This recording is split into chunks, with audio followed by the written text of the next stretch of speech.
Good evening and welcome inside historic Bosse Field in Evansville, Indiana, where tonight your Florence Freedom look for a series victory in the middle game against the top team in the West Division, the Otters of Evansville. Hi folks, glad you could join me a little bit earlier than usual tonight. Aaron Brody with you from Evansville.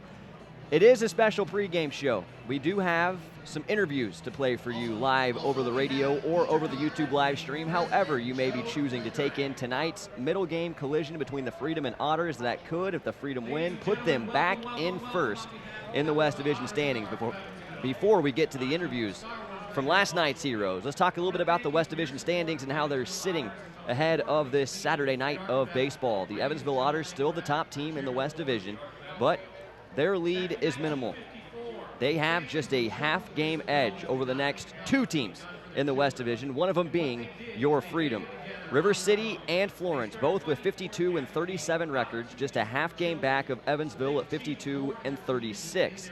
It's been a jam-packed West Division all season, and it is heating up in intensity as we break ground almost on the final week of regular season play here in the 2019 Frontier League season. Tonight's game 2 will be a battle between two left-handed pitchers. George Foe for the Freedom, who enters at 2-3 with a 4.63 ERA, countered by the lefty Austin Nicely of Evansville, who enters tonight 5-7 with an earned run average at 4.68.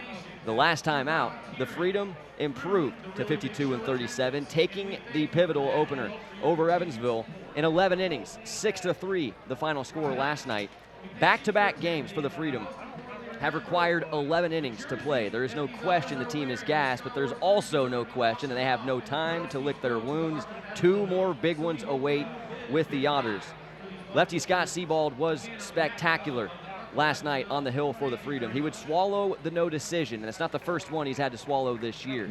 Scott now, with last night's quality start included, has spun 10 quality starts, the same amount of no decisions he's earned in 2019. The final line for the lefty last night, 6 masterful innings. He allowed just 1 run. It was earned. 1 walk, 5 strikeouts, and he scattered all of 4 hits, taking on the very best offense in the Frontier League, the Evansville Otters, whose .258 team batting average is supreme in the 10-team Frontier League. So I've teed it up.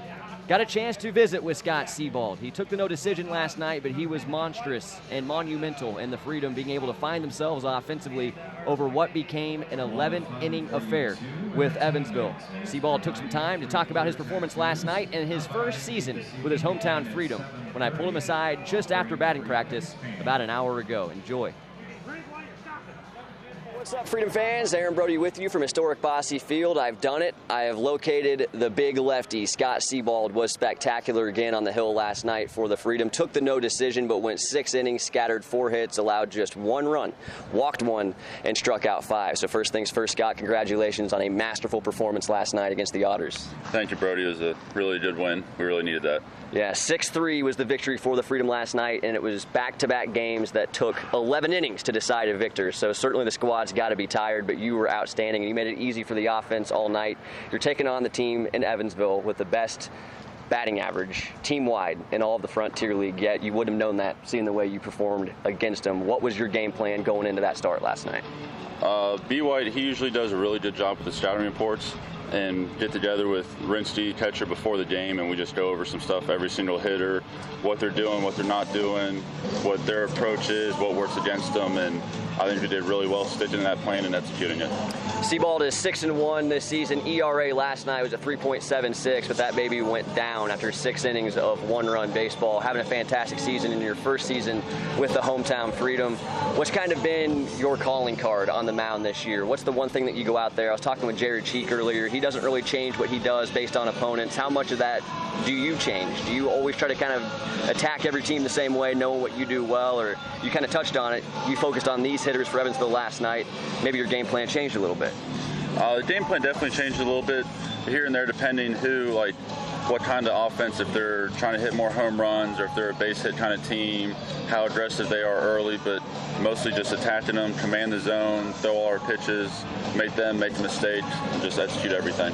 One thing that Freedom have done very well all season from a pitching staff perspective is trusting their defense to make plays, getting a lot of outs early in the count. Seaball's done a great job with that, but we're also starting to see you rack up the strikeouts a lot more of late. Struck out 10 River City Rascals 3 starts back. Saw the Rascals again in a second straight start, struck out 7, and then 5 in 6 innings last night. What's kind of helped you find more swings and misses of late? Just executing the off-speed better, focusing every single pitch, locking in 110%, and just executing the pitch as best I can, focusing pitch by pitch, one pitch at a time. Well, we told you Scott Seabald's record 6-1 this year, but he's taken 10 no decisions, which happens to be the same amount of quality starts the lefty has this year. So realistically, it could be like 16-1, your record this year, Scott. Obviously a fantastic season for you. How much have you enjoyed playing in Florence, kind of your hometown team, with Cincinnati being where you grew up? How special has this been for you this year? Oh, it's been really special. I love it. Being able to live at home, have my entire family come to every single game, come watch every single home start. It's really been amazing. I got to talk to you about it. I mentioned the no decisions, 10 of them. How frustrating has that been for you, pitching as well as you have all season? It's not like your record's bad at 6-1, but it could be a lot better. How have you had to kind of channel your frustrations with the no decisions this year? It's indeed frustrating. I mean, everybody wants to have, 15, 16 wins or something in a season, but just looking at the bigger picture, as long as the team wins, that's really all that matters. Just trying to get a ring at this point. And that's what happens a lot when Seabald takes the hill. The Freedom 12-5 and starts the big lefty makes. So, Scott, congratulations on a big start last night. Another no decision for you now, 3 in a row, but you were spectacular, and you made it easy for the offense to stay in the game so they could rally and win it late. Thank you so much for your time. Thank you. I appreciate it. Keep up the great work this year. Thank you. That was the big lefty, Scott Seabald, who was generous enough to step aside with me after batting practice today and talk about his stellar performance last night in Game 1. A 6-3 victory for the Florence Freedom in 11 innings. Seabald took team, certainly special, and he has had a special season. He was not the man who took the win last night, but I did get the chance to talk to that guy as well. So now, next up on our list of interviews ahead of a big Game 2, as the Freedom tried to reclaim first place in the West Division by grabbing their first series victory from Evansville this season tonight. Let's take a listen at what Jared Cheek had to say following his big performance last night. Late in relief, the righty went 3 1/3 innings. I thought he was a 1-inning guy, so did you. Proving last night he's not. He can do much more. Jared Cheek. Interview number 2 on this Saturday in Evansville. Hey, what's up, Freedom fans? Aaron Brody with you at historic Bosse Field. Little pregame chat with last night's big-time pitcher, Jared Cheek, who got the win in relief and caped up for the Freedom, going 3 1/3 innings. A guy that a lot of people normally expect to just go 1 inning. A power arm late in relief, carried 3 1/3 on his way to his first Freedom win. So first things first, Jared, congratulations on a tremendous performance last night. One the Freedom really needed. Thank you. Thank you very much. No problem. So, interesting story. We'll talk about your story a little bit in a moment, but let's focus on what you did last night. You go 3 1/3 innings. Talk to us a little bit about your ability to carry more than one frame. I think a lot of times guys are typecasted late innings relievers to go one strong inning, but you were able to go 3 1/3, and it looked like you were getting better with every inning you were out there. Yeah, I just take it 1 inning at a time. I've thrown a lot of innings before. I've been a starter before. I've been late inning closer, so it's really about the mindset. And even when I do start, it's a 1 inning gig at a time, and you just go until coach comes in and relieves you. So it's last night it was just a 1 inning at a time, come in, get the job done, and just see how long that takes you, and keep it going hard every pitch, and see what happens. You do have a power arm. How much of your game plan last night, throw a lot of fastballs past these Evansville Otter hitters, is something that you see based on the scouting report specifically for Evansville versus kind of what you just feel comfortable with doing every time you go out there? Is there any change you made last night specific to the 9 men you faced? No change really. I like to keep it pitching with my strengths and then adjust accordingly. And typically it starts with the fastball and go from there. And I see they're not touching it, and I'm just going to keep throwing it until something happens and make them work, go right at them. And last night it just happened in my favor that just all I needed was the fastball. It was nice to be able to come in and throw a couple off speed and use that to my advantage and get a couple swing and misses, a couple Ks too, and it's pretty nice to have. Yeah, it was 4 strikeouts for you in 3 1/3 innings, and the Evansville Otters actually have the best team batting average in all the Frontier League. So what allowed you to have the success you did striking guys out last night? Really, it's just whatever that catcher calls. Being a catcher in the game, I have a lot of trust in him and what's going on, especially the way Scott Seabald came in and worked really hard and sat a lot of guys down. So I really trust in my catcher. He gives me a pitch, and I do the best of my ability to put it right where he called it, and it ended up maybe shook off twice. A couple of those shakes were on purpose, deking the hitters. A couple times I've shook off, but other than that, he's giving me the pitch and I'm trying to throw it, and it worked really well in our favor. Visiting with right-handed reliever and power arm Jared Cheek, who got the win in relief last night for the Freedom, going 3 in the third inning, striking out 4 and earning his first Freedom victory. You mentioned Scott Seabald, the big lefty, was spectacular again last night. 6 innings for Scott. He would take another no decision, now the same number of no decisions as quality starts, but ultimately he kept it right there for the offense late. Extra inning victory, 11 innings, but the Freedom prevail 6-3 over the top team in the West Division. Evansville now just a half game back with 2 more to play against the Otters here this weekend. Well, before we wrap it up here, Jared, you have a very interesting story. A guy who played affiliated baseball in the Cubs organization a couple of seasons ago, took a year off last year, and I know it's been kind of a windy road that led you to Florence. I'd love for you to let us in on that road. Yeah, it felt like more than a year, though. I mean, I got released right at the end of the season, and so it felt like much longer going back to school and finishing about 5 semesters worth of school, so it felt a lot longer than just taking 1 season off, but it was well needed, kind of helped me prepare mentally for when I knew I wanted to come back and get in here and get the job done. It really helps to be able to grow mentally as well as physically, so I think that is probably the big thing that happened for me, taking last season off to get my schools taken care of. Have you enjoyed the first season in Florence? It is awesome. I've actually only ever heard about independent ball, never experienced it.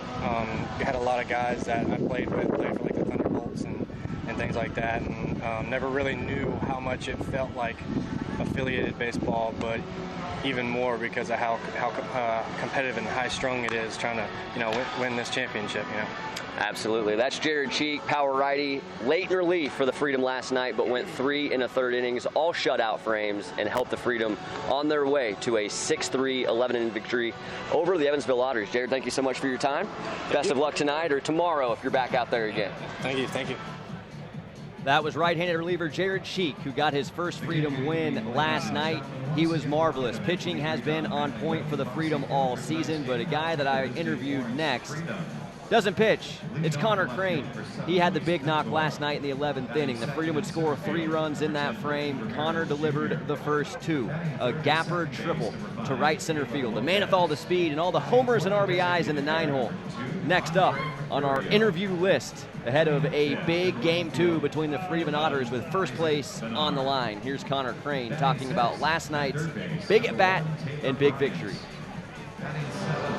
Hey, what's up, Freedom fans? Aaron Brody with you again at historic Bosse Field. Pregame interview now with last night's offensive hero, Connor Crane, who got the big knock, a 2-run triple in the top of the 11th to give the Freedom what became a 6-3 victory over the Evansville Otters. Your knock made it 5-3, and really, what a huge hit that was. We can talk on and on about the Freedom needing a victory, taking on the #1 team in the West Division in Evansville. It's the opener of a weekend series. Game and a half back as you took the mound or took the field last night. Boy, what a performance it was. 11 innings, back-to-back nights in extra innings. How were you able to come up with that kind of a hit? Had to be exhausted. What did you see on the pitch? And just kind of talk to us about your train of thought going to the plate in that moment. Yeah, I mean, Evansville's a good club, and they're battling back and forth. So we were having a lot of fun last night. And Cam Opp, I'd seen him a couple times in our last series at home. And so I kind of knew what he brought to the table, good off-speed stuff. So I was just trying to see it elevated, and I think he made a mistake, 1-2, and I was able to get a hold of it and get the job done. Huge Game 1 victory for the Freedom. They have 2 more with the Otters over the rest of this weekend. One tonight at 6:35 and then at 12:35 first pitch in the finale on Sunday. Huge opportunity for you guys to jump right back to the top of the West Division standings. How big has the gorilla kind of been on your guys' back? For a team that has been in first place the bulk of the season, you just fall out of first place. Now you're going to take on teams like the Rascals and teams like Evansville having huge campaigns themselves, but you got the win last night. How big was the gorilla on your guys' back? Yeah, I mean, it's that time of the season where the squads are when we're trying to win ball games, but making it the postseason's the main objective, and we've been playing each other a lot, beating up on each other. So it's just, I mean, we've been able to, for the most part, stay healthy, knock on wood, and And I mean, I like the position we're in. I like the position we're in, and I think heading into the last week of the season that we're right where we need to be. You hear a lot of stories about teams that come to historic Bosse Field. Of course, it's one of just 2 fields in all the Frontier League where it's the natural grass, dirt infield, things like that. The batter's eye in center field, making it harder on opposing teams coming in to have success in a short series. How much of that do you buy into? How difficult, I guess, to be the question, is it to play here at Bosse Field? I wouldn't say it's any more difficult. I mean, we've all kind of bounced back between turf and natural fields throughout our lives and professional careers. So I enjoy it. It gives you an interesting challenge, especially being an infielder. I mean, you gotta be sure you're getting your reps in BP, getting those ground balls, just seeing how the field plays. But it's kind of fun just going out, playing on each field with their different personalities and characteristics. It makes it not redundant going out playing on the same field every night. No question about it, Connor. Well, you guys have had a fantastic season. What's the key for you guys to finish the deal here this weekend and get yourself back in first place and make it even more a special season with just a week of regular season action left to play? We just got to stick to what's brought us success, and that's just playing together as a team, executing the little things, and our team just having fun. Well, congratulations on the big knock last night, Connor. That was the hit the Freedom needed. That put them up 5-3. Luis Pintor would follow with an RBI double. The Freedom ended up rolling to a 6-3 victory in 11 innings over the Evansville Otters. Back-to-back 11-inning games, but your Freedom prevailed in the big one. Now they look to make it 2 games in a row with a victory over the Otters tonight. First pitch at 6:35. Broadcast starts at 6:20. That was Connor Crane, last night's offensive hero. We are right up against first pitch. Time to send it to Zane Clark. National Anthem. Tonight's national anthem will be played by the Central High School Band.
Freedom and Otters in another pivotal West Division collision at historic Bosse Field in Evansville.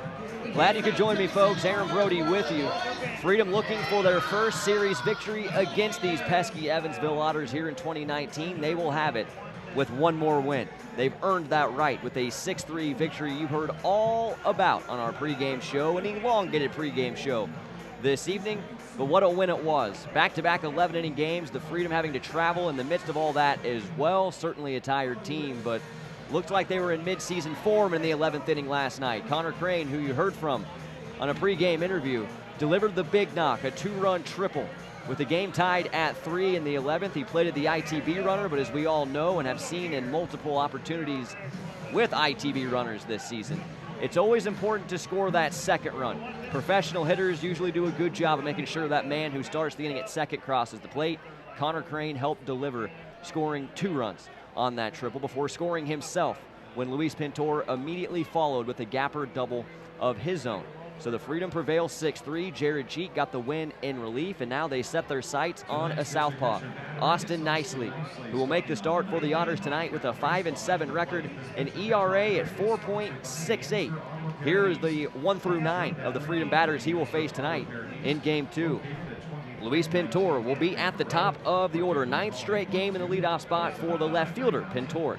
Ricky Ramirez Jr. is the captain of the outfield and center, hitting in the 2-hole. Caleb Lopez starts the heart at second base. Andre Mercurio back in the cleanup spot, the designated hitter. Isaac Bernard will be in right field, rounding out the heart of the order in the 5 spot. Taylor Bryant back in the lineup here in Game 2, hitting 6th and playing the hot corner. Ryan Rinsky, the great catcher behind the plate, and hitting in the 7th spot tonight. Austin Wobrock will hit 8th, play his customary Gold Glove short. And last night's offensive hero, Connor Crane, back in his cozy 9-hole, where he's raked all season, and he'll be playing first base. Freedom in their red road jerseys, gray pants, wearing the black lids. Tonight in Game 2, black helmets as they come to the plate now in the top of the 1st inning to face the lefty nicely. Evansville in their home white jerseys, specialty uniforms on Star Wars night, and a first pitch fastball is going to miss in and low for ball 1 to Pintor. We are underway at 6:36 in another big time West Division affair. Lefty deals, Pintor offers, it's a pop-up, shallow, down the line in right field. Racing in for it, Elijah McNamee, and he's going to make the catch in foul ground for out number 1. Austin Nicely got off to a tough start in 2019, but he has certainly put that to bed. The lefty has not lost a game since July 25th. So even though his record's at 5-7, he has performed admirably to get it there. ERA at 4.68. That's on the downtrend as well. The lefty is coming off a quality start victory over the Gateway Grizzlies on August 18th. Went 6 innings that night and allowed just 1 run. Ricky Ramirez Jr. in the box now, lefty-lefty battle, and Nicely will start him with a fastball at the knees for a called strike 1. Home plate umpire calling the balls and strikes tonight, Chris Diekman. His partner on the bases last night's home plate umpire, Joe Harris, who will much prefer being in the field based on the amount of grief he got for his strike zone. 0-1 pitch on the way to Ricky, change of pace, swung on and missed. Ramirez falls behind 0-2. Game time temperatures 78 degrees, sunny skies overhead, just a brilliant evening for baseball.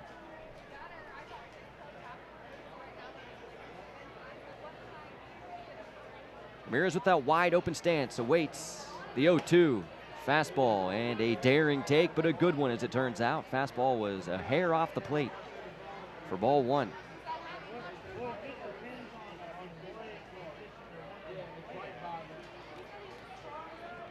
Ricky worked a couple of walks last night, but he's looking for his first hit in this series. 1-2 pitch, good breaking ball. Ramirez started to go, but he looks to have helped himself. No, he did not. They'll peel down. And Joe Harris says he went, so completing the strikeout, Rob Calabrese throws to first base. It was a good breaking ball that touched some turf.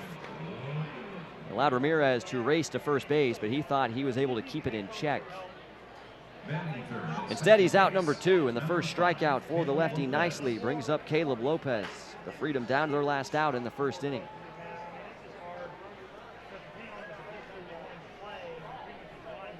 Lopez, like Ramirez, on base a couple of times last night, but it was a painful night at the plate. 2 times he reached, he was hit by pitches. And he also is looking for his first base knock against Evansville this time around. Low fastball for ball 1. It's 1-0. Lopez hitting .258 here in 2019. 9 homers, second most on the club. Fastball squeezes the outside black. Nicely evens the sequence 1-1.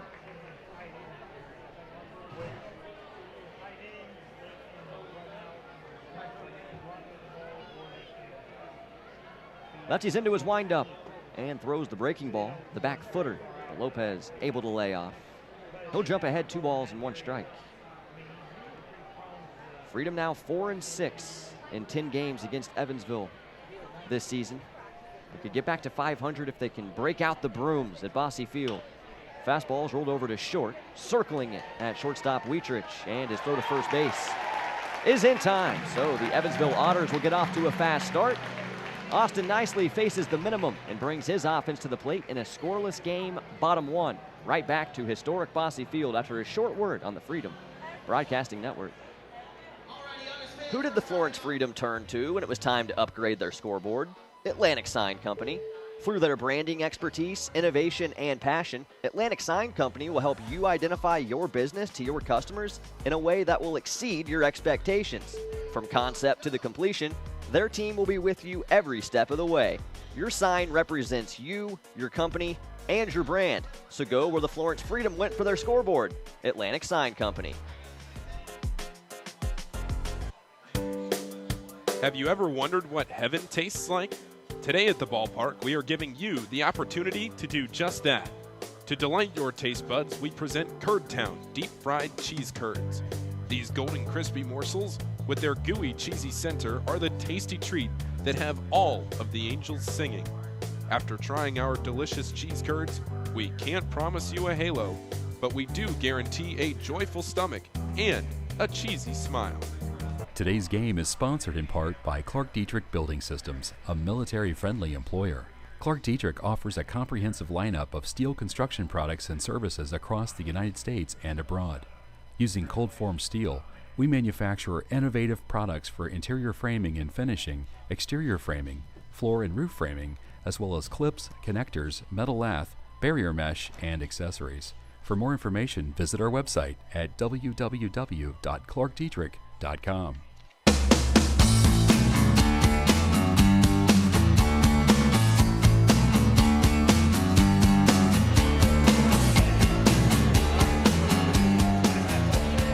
Let's take a look at the big lefty George Foe.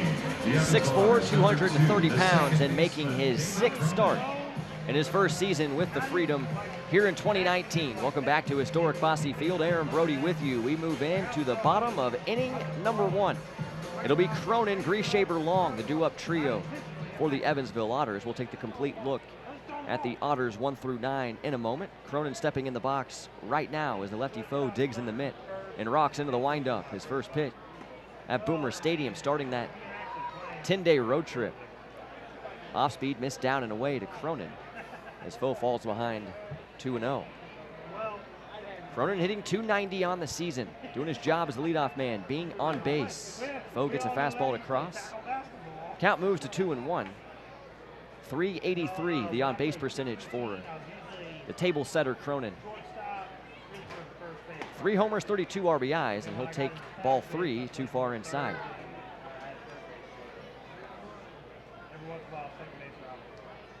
Foe's last start was against the River City Rascals at UC Health Stadium.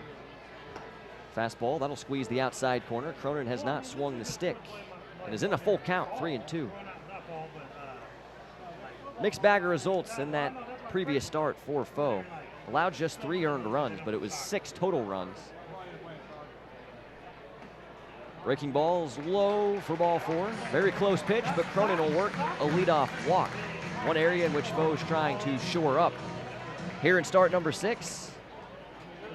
Went 5 innings on August 18th in his last start at UC Health Stadium.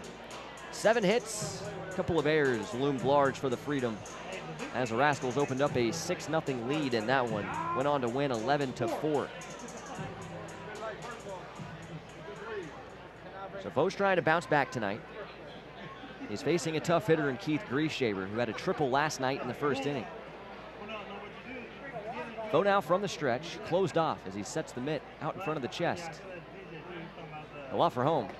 Grieshaber squared but pulled back and sees a fastball split the plate for a called strike 1.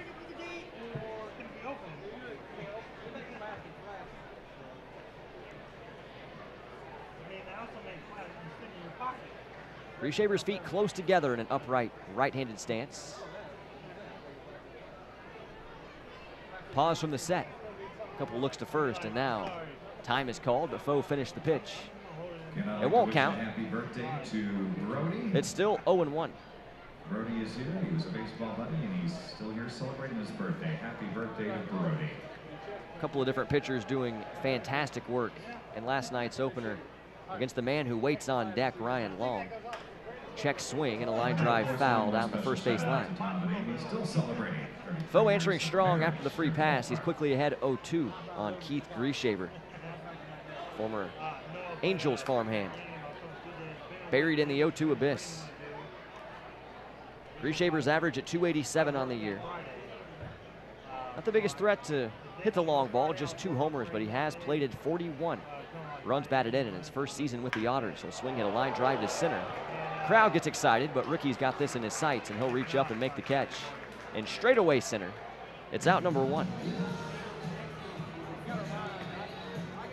Let's take a quick look at the rest of the 1 through 9 for the Otters. Ryan Long coming to the plate now. Elijah McNamee will be the cleanup man. Dakota Phillips will make the start tonight in the 5-hole.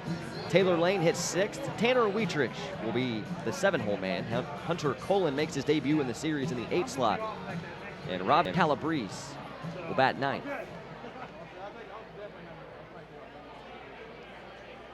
Cronin off to a big lead at first base.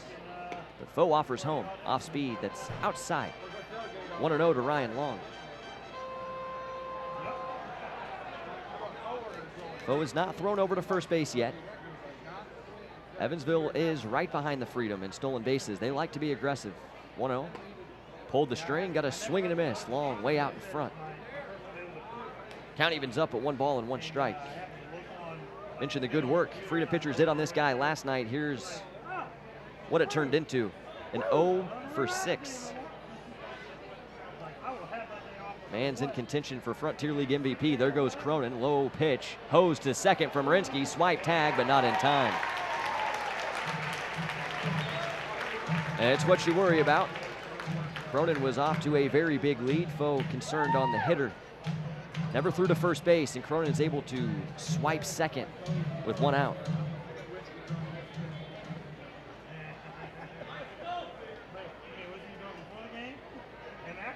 Lefty is set, and here's his 2-1. Breaking ball fouled back to the screen. Saw a bundle of breaking balls last night, more so when the Freedom were at the plate. Evansville reinventing themselves from about the 3rd inning forward.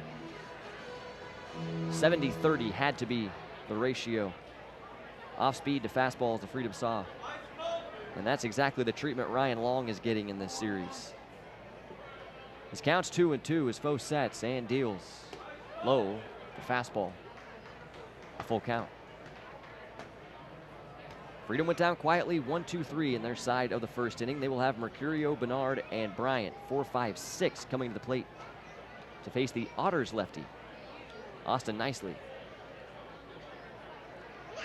But first, the Freedom have 2 outs to find.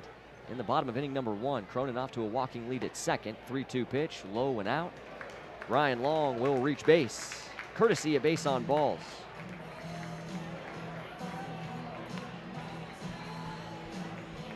Does set up a conventional double play. There's one silver lining on the misses early from the lefty Foe. It's that he has been trying to work down to a very talented offense with plenty of pop.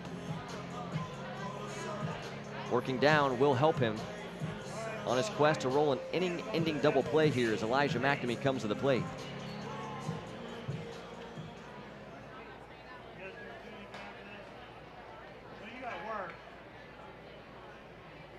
McNamee, the club leader with a .304 batting average in his first season in Evansville. Off speed to him and a big swing and a miss. It's 0-1. .259, the Otters team batting average. Top in the 10-team Frontier League. Their 66 homers are 4th.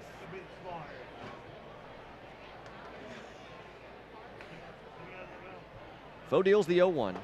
Fastball, good 2-seamer called. Strike 2. Started in, but snapped back across the inside edge to the righty McNamee.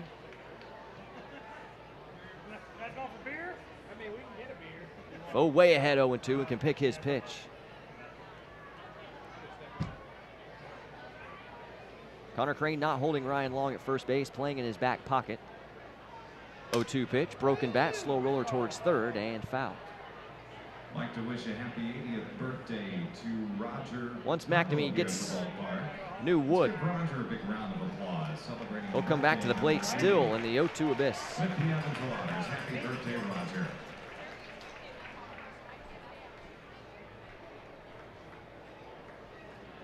Freedom finished their 6 games at home with the Otters 2-4. But with a win tonight, they could have a winning record here at historic Bosse Field, 2-2 in 4 games. The home ballpark of the Otters.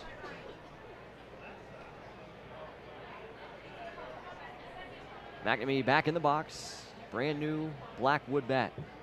And the 0-2. Two-seam fastballs below the knees for ball 1.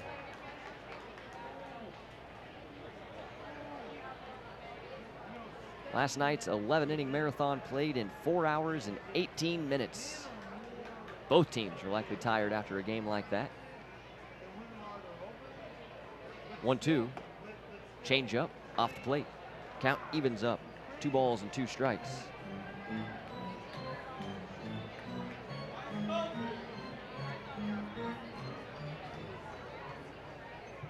Good crowd turning out on Star Wars night here at Bosse Field.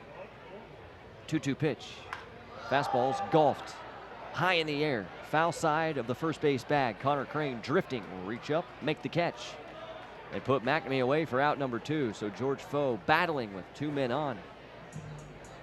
He'll reclaim his spot on the first base side of the rubber. 1 pitch away from a clean inning, facing Dakota Phillips in search of it.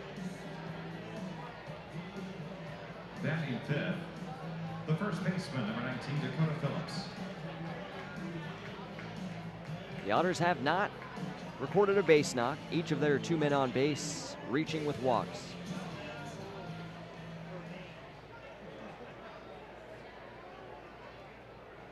Phillips, a left-handed hitter, and Rinsky sets up in on the first pitch. Foe hit the mitt. Won't get the call. 1-0. First start for Phillips in this 3-game series tonight, but did enter as a pinch hitter in the 8th. Because the game went 11 innings rather. He got 2 at-bats. Lefty has his sign, sets. And now the 1-1. Back to the breaking ball, but it was off the plate. Reminder fans, place bids on those jerseys being worn by the Otters this evening. The bid table is in the main. A lot of pitches in the first inning for Foe, but if he can find an out, it won't matter as much.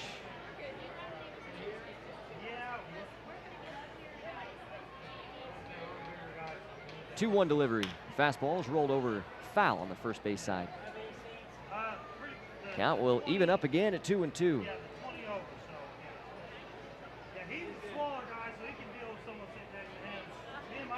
Phillips average at just 240. But he does have good pops. 7 homers to go with that 240 average. 30 RBIs. Tonight is his 60th appearance, 55th start. So he's not an everyday player for Andy McCauley. The 7 homers stand out. 2-2. Called strike 3 on the outside. Black. Foe went to the fastball and froze Phillips. So the lefty works around a couple of free passes, and we'll go to the second, scoreless at Bosse Field. You're listening to Florence Freedom Baseball, presented by Titan Mechanical Solutions. Can't carry a bowling ball in a plastic bag. Can't rub plastic bags together to make fire. Can't turn them into swim trunks.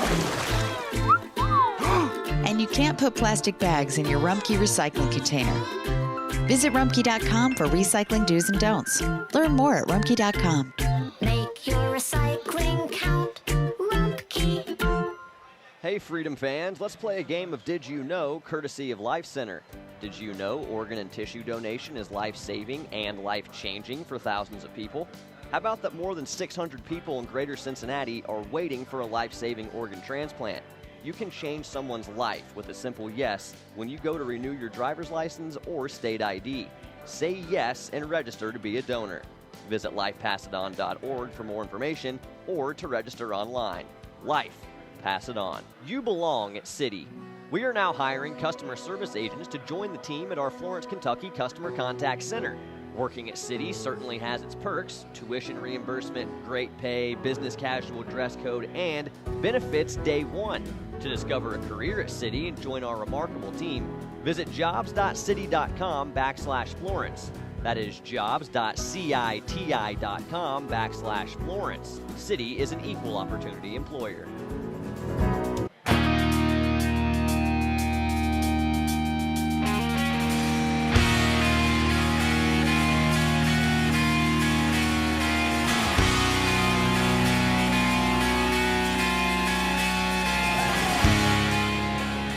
Andre Mercurio to the plate first. Top two of a single 9-inning game on tap tonight. Game 2 between the Freedom and Otters, in first place in the West Division is up for grabs. The Freedom just a half game back of these Otters, with 2 more to play over the weekend. A win tonight will not only put them back in first place, it'll give them their first series victory over Evansville here in 2019.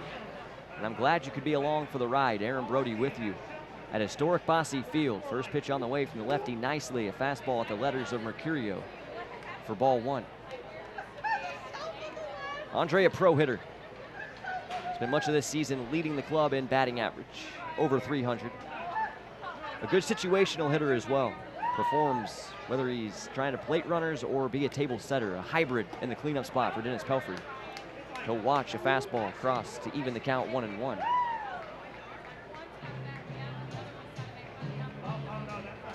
Case in point, Mercurio might hit in the cleanup spot, but as a leadoff hitter in 2019, he boasts a .324 batting average. Good guy to start a rally offensively. 1-1 pitch, gets underneath the fastball, hits it in the air on the first base side, hoping it finds the seats, but from second base, David Cronin ranges into that pasture they call foul ground and makes the catch. A lot of room to roam on both sides of foul ground at first and third respectively here at Bosse Field. Mercurio out number 1, and it brings up Isaac Bernard. Lefty nicely sat down 4 in a row, making his 17th start here tonight. Game 2 with Florence. Lefty's into his windup. And a fastball off the plate. Bernard, the patient hitter, ahead 1-0. Another lefty-lefty battle here.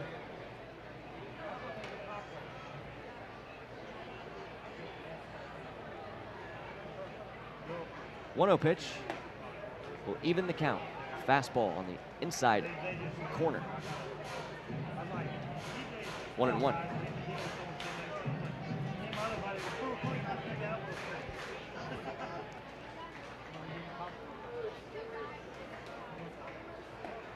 Another 1-1 is on the edge. Off speed from nicely. Hit the mitt. Rob Calabrese.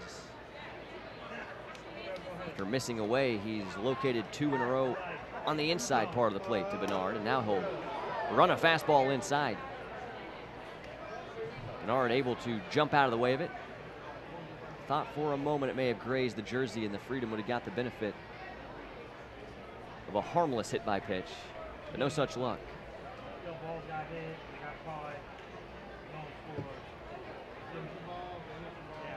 Lefty's into his windup, and the 2-2 breaking ball is tapped towards first base. It's a fair ball, scooped up in the dirt by Phillips, and he'll step on the bag himself. Taylor Bryant to break up the string of 5 straight sat down by the lefty nicely. With 2 outs and nobody on in the second.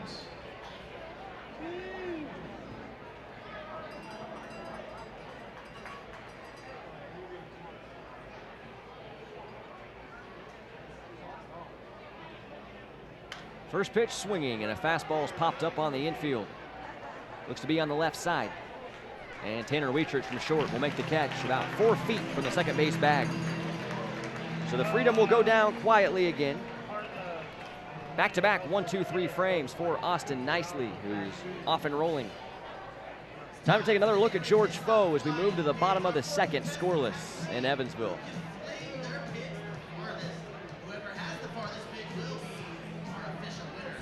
Are you craving the crispiness of Donato's pizza and the creaminess of Witt's custard? Visit a one-stop shop for both cravings in Independence, Kentucky. Haven't had the chance to try Witt's yet? Well, you're in luck. Stop by the First Baseline concessions and get a scoop of made fresh daily Witt's custard today.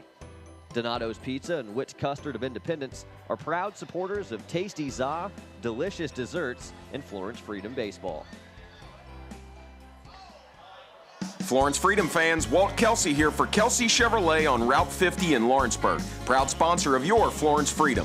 We're just 15 minutes from Florence. Take 275 west to the Lawrenceburg exit. We can handle all your automotive needs: sales, service, parts, and body shop.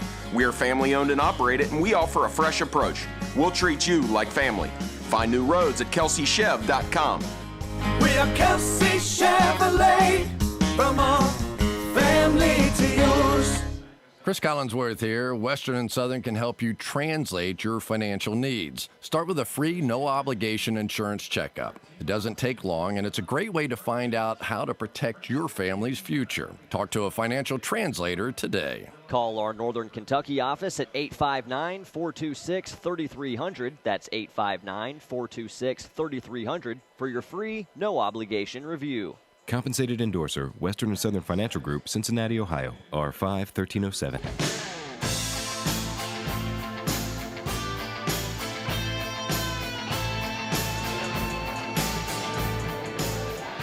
Lane, Wietrich, and Colin, 6, 7, 8, due up for the Otters. Bottom 2, no score.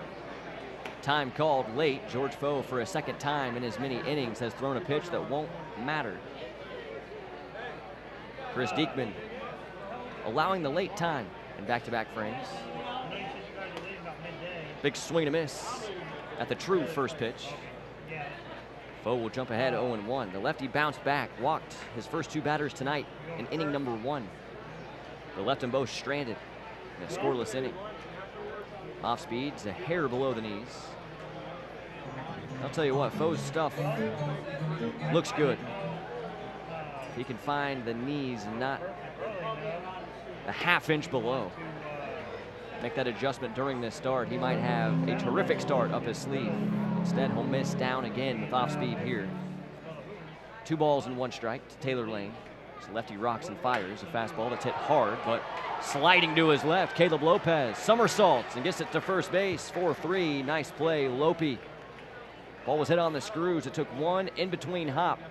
And Lopez to his left, went into a slide, gloved it, spun around on the outfield grass, got the throw to the base in time. Batting 7th, the shortstop, number 29, Tanner Wietrich.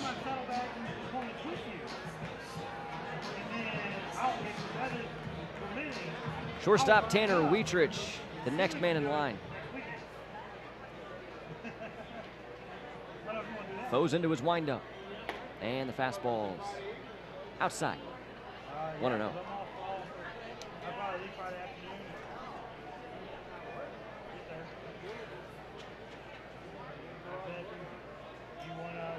The 1-0 spikes in the turf. 2 balls and no strikes on Wietrich.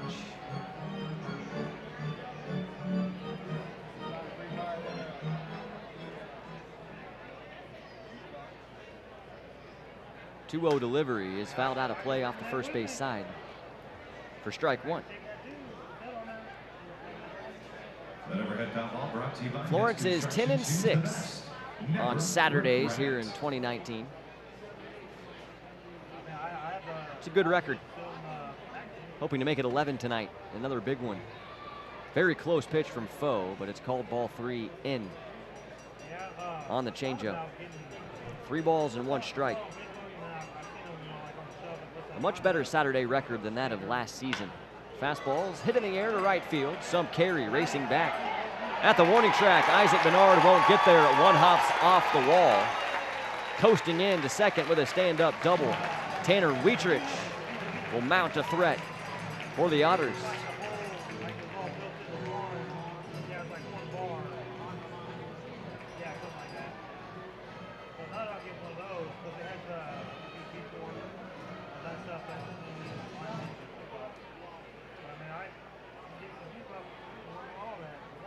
Wietrich went down and got that one. Golfed it to the opposite field. Dropped it over the head of Bernard. Hunter Colin next to the plate. 1 out. Game's first run, standing at second.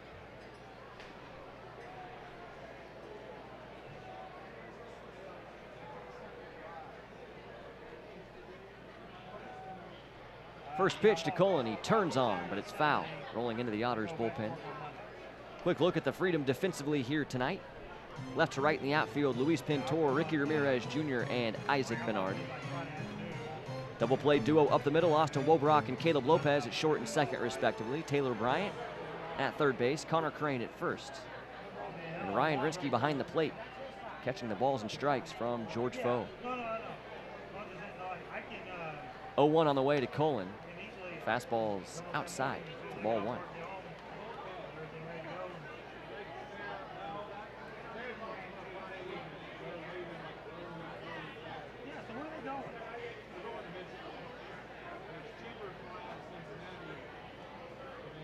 One.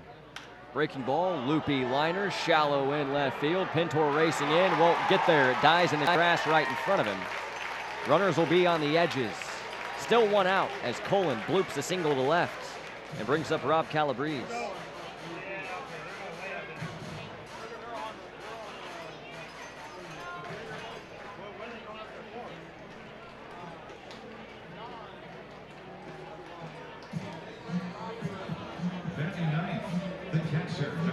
Foe will have to get tough again. Rob Calabrese does not hit many ground balls. Uppercut swing and good power numbers this season, but he's not the fastest. So if Foe can work down and get the ground ball, this game could remain a scoreless tie yet. Early stages, just in the bottom of the second. First pitch to the righty Calabrese. He turns on a ground ball to third. Bryant misplayed, goes to second, but throws it in to right field. Taking third base will be Hunter Colin. Calabrese stays at first. Foe got the ground ball he needed, but Bryant bobbled it once and then threw it wildly into right. And it's 1-0 Otters.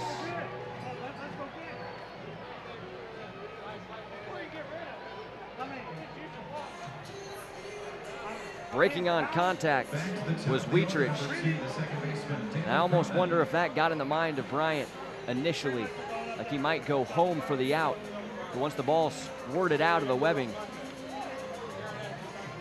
he tried to recover and go to second for the inning-ending double play, but in the rush, misfired. So another Freedom error will lead to an Otters run.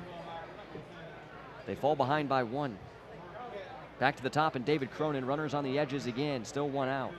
First pitch swinging, a ground ball is going to find its way into right field. Colin will score. Cronin has a single.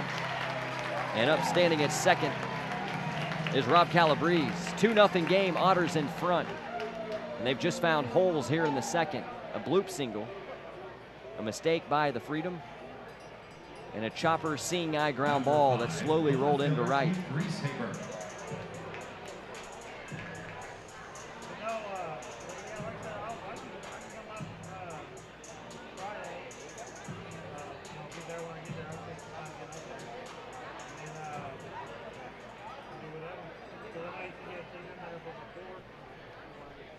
Keith Grieshaber to the plate.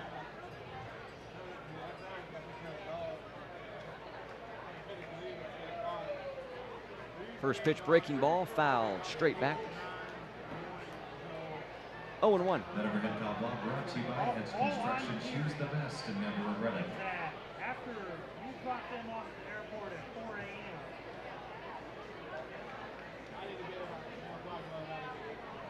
You are free the rest of the weekend. Because I say your dog, that's nothing. Lefty sets out in front of the chest in his 0-1 pitch, fouled off out of play again. 0-2. Overhead foul ball brought to you by Heads Construction. Choose the best and never regret it.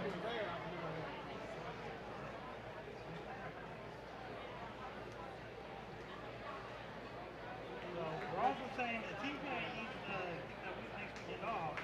We can come as well. I know it ain't. Grieshaber looking for the right field line, but it'll hook foul. The count still 0-2.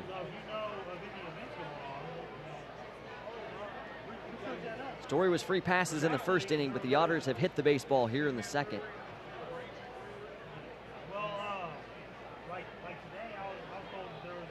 Three base knocks for Evansville here in their second at bat, and a 2-0 lead. Fastball's raked to left field. That's a base hit.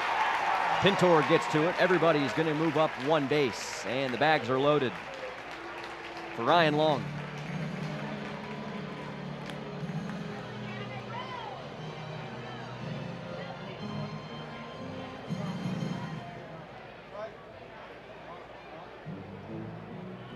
Early mound visit, and it's Dennis Pelfrey, Freedom manager, making an early appearance to have a conversation with George Foe. He'll call the entire infield in, minus the middle infielders, so just the corner infielders Taylor Bryant and Connor Crane joining the discussion with Ryan Rinsky, George Foe, and Pelf.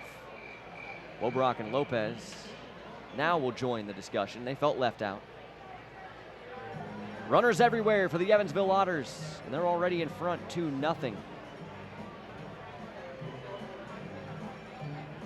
Couple of big pitches have to be made by George Foe here, still just one out.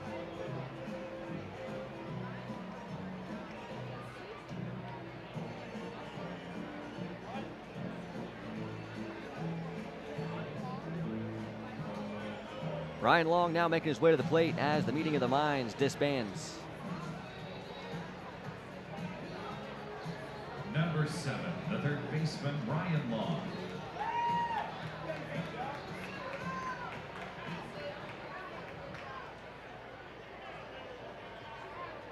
Foe deals the first offering, and the fastball runs inside.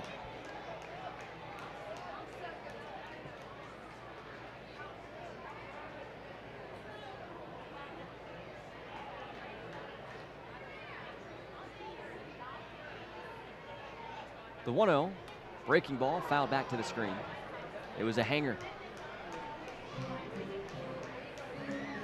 Long looked early like he might lay off, but when he saw it hovering belt high, he threw the hands through and fouled it back. Not the cleanest swing, but certainly a late decision to offer at that one. 1-1, and the pitch on the way. Foe back to the breaking ball, but it stayed flat again and missed above the belt. For ball 2.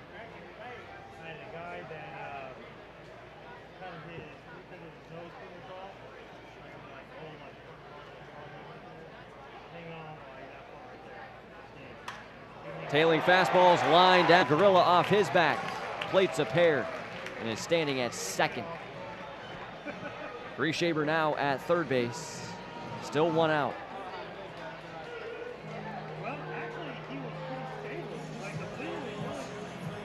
Number 9, the right fielder,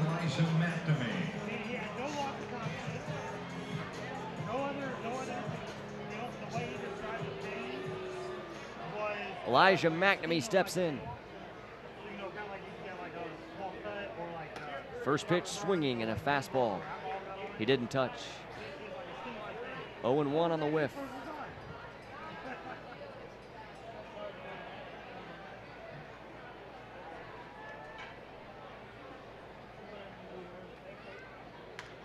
Fastball on the second pitch, popped up, foul ground, third base side. Taylor Bryant will give chase all the way to the wall, but it'll have no play. It lands on the roof. That overhead foul ball brought to you by McNamee behind 0-2. Thank you, Hedge Construction. Choose the best and never regret it.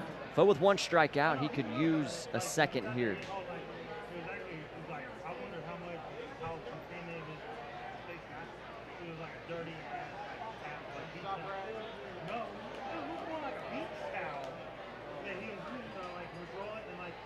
The 0-2 pitch, change-ups flown to center. This could be a productive out. Ricky is underneath. He'll make the catch, and his throw will be towards third base. Tagging is Ryan Long, and he'll be there as Reshaber crosses home. A sacrifice fly. 5-0. Otters in the second.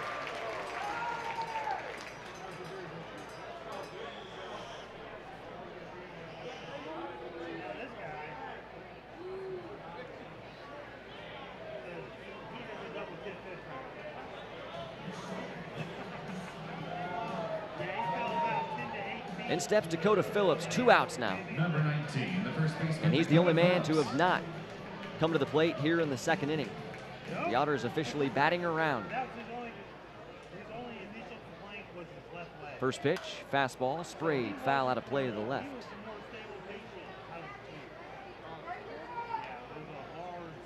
It was Phillips who struck out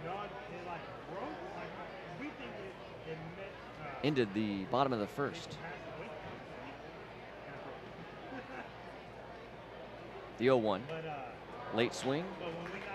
0-2. So my partner at the time got focused on his left leg and never pitched the right leg. When we went to the hospital, he started playing with the right leg. So then we noticed some blood in his sock, so we're like, snip the sock off. Oh shit! Lefty readies. 0-2 pitch. Fastball waist pitch. Off the outer edge for ball 1. Well, the funny thing was, like, we gave Heyman ketamine. It's like, I remember you guys coming on scene, but I don't remember anything until just now until we got to the hospital. My right leg hurt. The 1-2. Got him again. This time swinging. Phillips threw off speed. And George Foe is out of harm's way in the second, but the Otters jump in front by 5 and have 5 hits in the inning. Florence is going to need some runs in the middle game. We go to the top of the third next at Bosse Field. You're listening to Florence Freedom Baseball on the Freedom Broadcasting Network. It's not just a truck. It's a way of life. It's who you are. It's proud, free, wild. It's a brotherhood. The Brotherhood of Tacoma. For over 50 years, Toyota has built the best, most durable, go anywhere, do anything trucks money can buy. That's the Toyota Tacoma. A truck that feels like it was built for you, because it is. Built in the USA. Welcome to the Brotherhood. Find out more at your Toyota dealer or buy at Toyota.com. Toyota, let's go places. Bored? Looking for something different and exciting to do? Come to Full Throttle Indoor Karting and experience pure racing exhilaration. 40 miles per hour on huge indoor tracks. That'll do it. Full Throttle Indoor Karting has something for almost everyone. Check it out at GoFullThrottle.com. Come alone or bring your friends. With 2 locations, Springdale near Dave & Buster's and Florence just off the Turfway exit. We're close by. Full Throttle Indoor Karting. GoFullThrottle.com. Right now at Fazoli's, get the $5 lunch. Pick 2 Fazoli's favorites, like our fettuccine Alfredo and a side Caesar salad. Or get lasagna with meat sauce and a slice of pepperoni pizza, plus a drink, all for $5. That's right, just $5. Choose from over 450 tasty combinations and get our unlimited signature garlic breadsticks when you dine in. Make plans to enjoy the $5 lunch at Fazoli's today. Fazoli's, life is better with breadsticks. Limited time only. Price and participation may vary. Tax not included.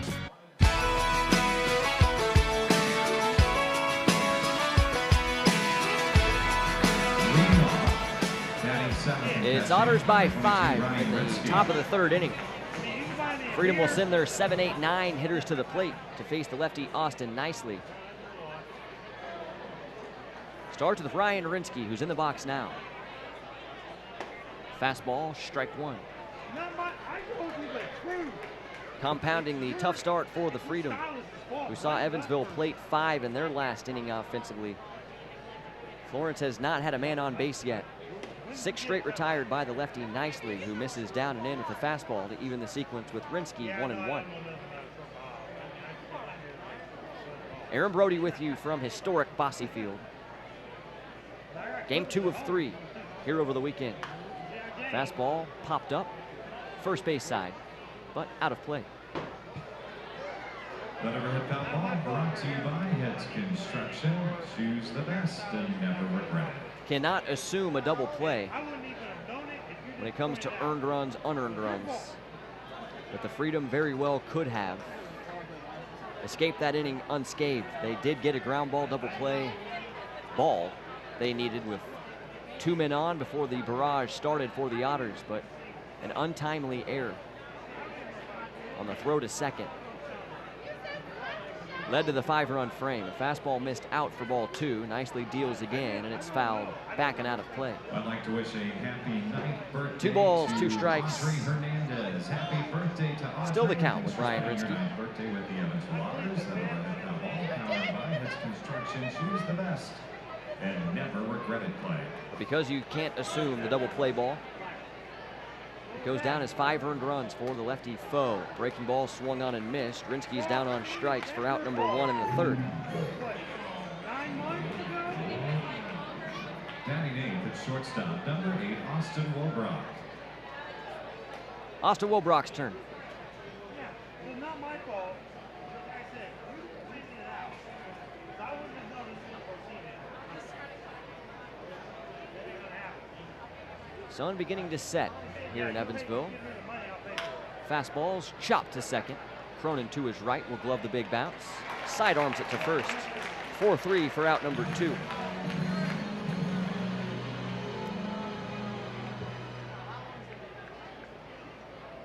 Connor Crane to the plate. First base, number 16, Connor Crane. Yeah, you go with her. I mean, you're closer to the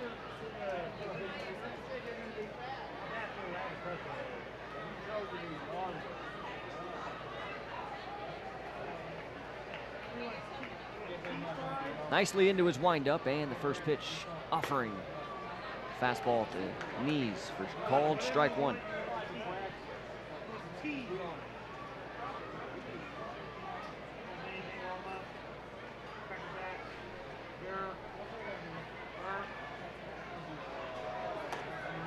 Change of pace, hits the mitt. It's 0-2. Crane with the big knock last night. You heard him talk about it on our pregame show. Looking for off speed that he could exploit left up in the zone. Got the 2-run triple in the 11th.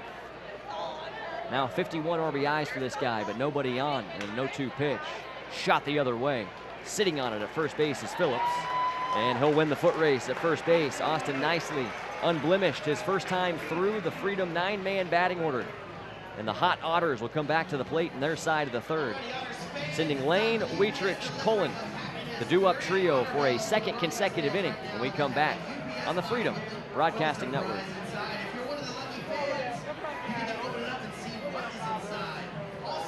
Substation 2 has been bringing Florence the freshest food at the lowest prices since 1981. You've tried the rest, now come taste the best fresh sliced sub sandwiches anywhere. Substation 2 was voted the best sub sandwich in Northern Kentucky by Northern Kentucky Magazine in 2016. Let Substation cater your next event.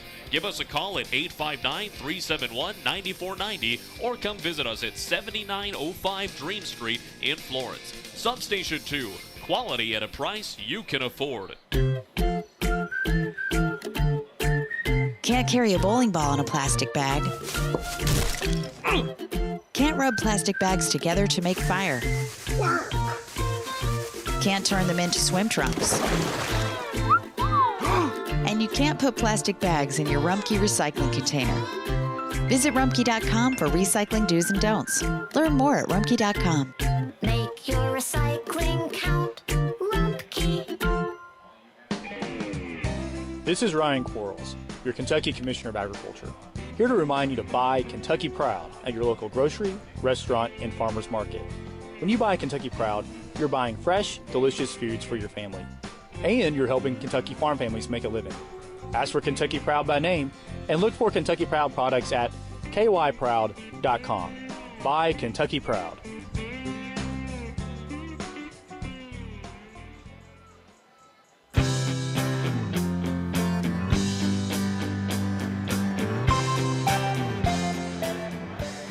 Lefty George Foe back out here in the bottom of the third. And a fastball will miss up and out to Taylor Lane. 6, 7, 8 hitters due up for the Otters. They lead the Freedom 5-0 in the early stages. Fastball is right down the middle, taken for a called strike. As the count evens up 1 ball and 1 strike. A 5-hit barrage in an inning in which the Otters sent all 9 batters to the plate took place in the second. The fastball is up and out. 2 balls and a strike. Foe now behind Lane, who's the DH tonight. Andy McCauley's batting order. Lefty goes fastball, another bleeder. This one's in right. Isaac Bernard will get to the spot and make the catch. 1 down for Tanner Wietrich. Number 29, the shortstop, Tanner Wietrich.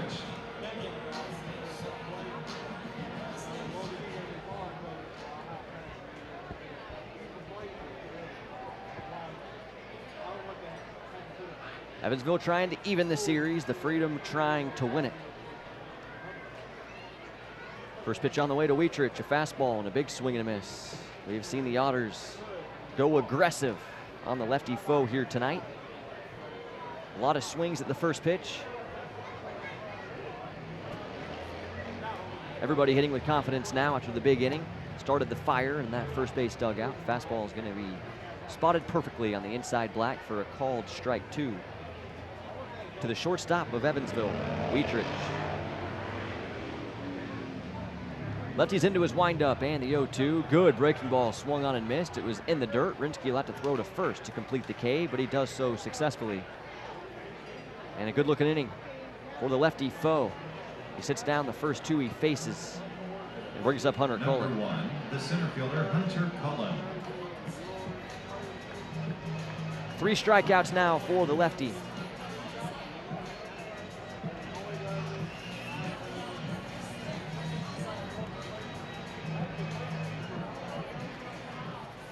This Freedom group does battle.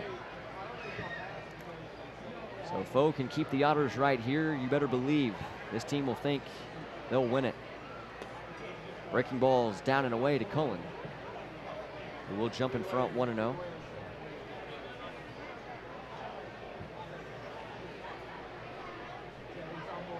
The 1-0. Little flare towards left, but in a back pedal, the third baseman Taylor Bryant will squeeze this one. That is a good response from the left-hander George Foe. After the 5-run inning in the second, he faces the minimum in the third. The Freedom will send their 1-2-3 to the plate to face Nicely, looking for their first base runner. Top 4 when we come back on the Freedom Broadcasting Network.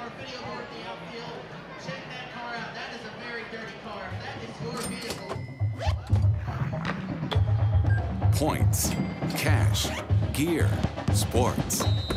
With a Dick's Scorecard, you earn points on all your purchases and get 3% back in rewards and access to exclusive deals and events. It's simple. Points lead to cash to buy gear so you can play more sports. Get your Dick's Scorecard and start earning reward certificates today. Every season starts at Dick's. At Compass Self Storage, we make it easier. We understand that storing your belongings is not a luxury, but a necessity. We're a proven self-storage leader focused on providing you with a friendly, professional, and clean place to store your items. Whether your concern is price, size, availability, or security, there is no need to look anywhere else. We provide it all. Give us a call today at any of our locations in Greater Cincinnati and Northern Kentucky, or visit our webpage at compassselfstorage.com. Mention this ad and get your first month's rent for free. Have you ever wondered what heaven tastes like? Today at the ballpark, we are giving you the opportunity to do just that. To delight your taste buds, we present Curd Town deep fried cheese curds. These golden crispy morsels with their gooey cheesy center are the tasty treat that have all of the angels singing. After trying our delicious cheese curds, we can't promise you a halo, but we do guarantee a joyful stomach and a cheesy smile.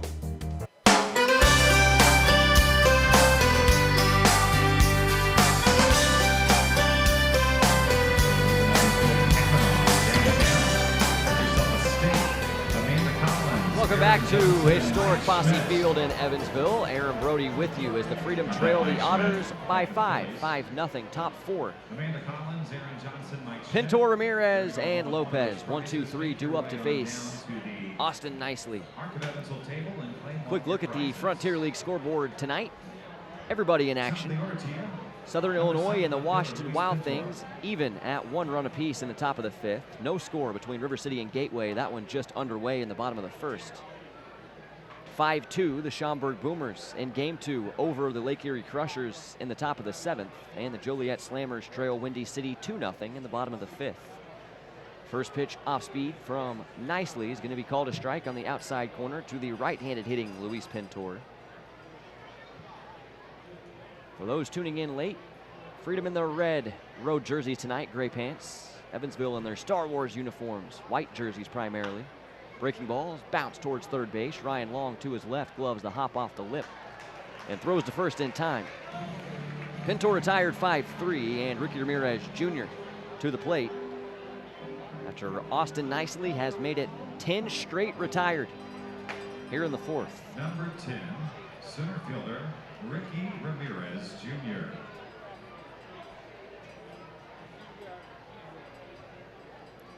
Rookie, a strikeout victim his first time up, nicely with just 2 of those. But it hasn't mattered. He's trusted his defense and has gotten a lot of weak contact through his first 3 1/3 innings tonight. Fastball's at the shoe tops of Ramirez. He'll jump ahead 1-0. The good news to cling to in Freedom Land. We've talked before about Florence's success against Southpaws this season. 21-8 their record against lefties. They might just figure it out. Fastball slowly rolled foul on the first base side. The count evens up 1-1.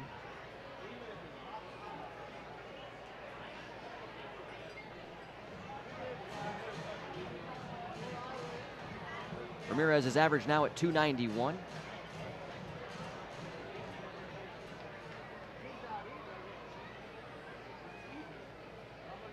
Call him a 300 hitter. 1-1. Down and away. 2 balls and a strike. Still believe he'll be there when the season comes to a close, at least the regular season comes to a close in about a week. Absurd how fast time flies. Once that first pitch is thrown in the second week of May, it's over before you know it. Ground balls rolled to first base. Dakota Phillips to the bag, 3 unassisted. And Caleb Lopez will hope to stop the trend here. At 11 straight sat down by the lefty who's cruising and has a 5-0 cushion at his back. Not the dreamy start Florence was hoping for after their galvanizing victory last night. Number 5, second baseman Caleb Lopez.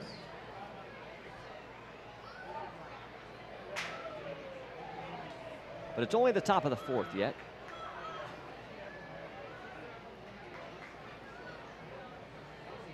First pitch to Lopez. He goes after it, hits it hard up the middle and through. The buck stops here. Lopez aboard. He's the first Freedom base runner, and it's the first Freedom hit with 2 outs in the 4th. Andre Mercurio to keep a good thing going. Tickets at EvansvilleOtters.com by calling 812-435-8686. Number 2, designated hitter, Andre.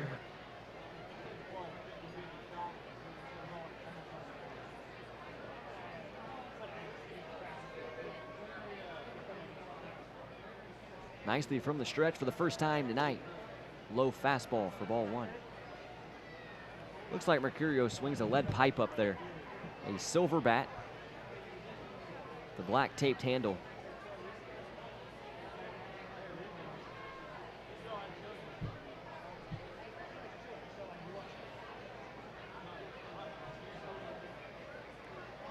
Not much of a lead at first base for Lopez.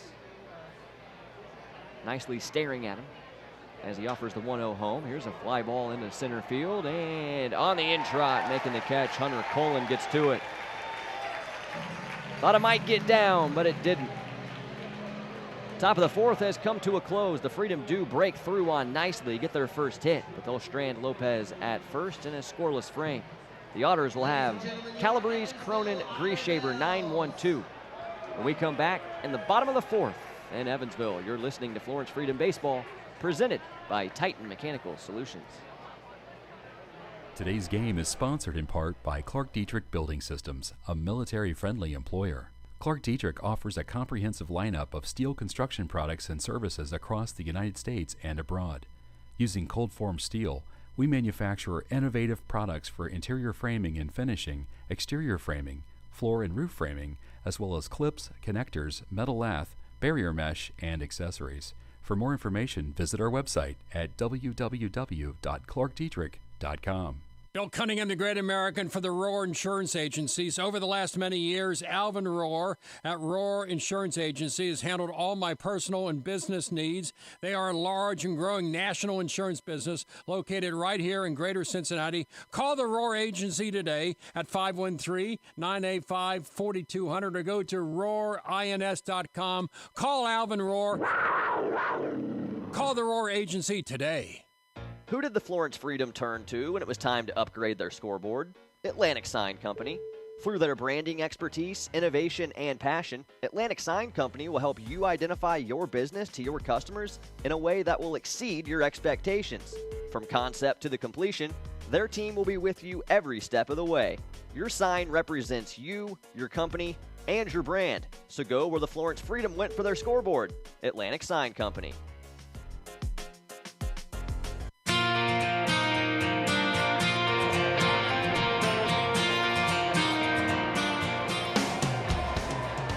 George Foe trying to stay hot, face the minimum in the third, and will face Rob Calabrese to start the bottom of the fourth. The fastball is true on the outside corner. Foe will jump in front 0-1. Aaron Brody with you from Bosse Field. A buzz in the crowd tonight. The Otters lead the Freedom 5-0. Fastball is too far in for ball one. Evens the count 1-1.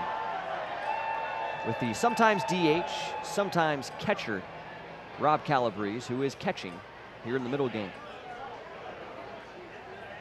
Lefty's into his windup and a tempting changeup that was left up. But Calabrese thought better than to offer and will take a 2-1 edge for his patience.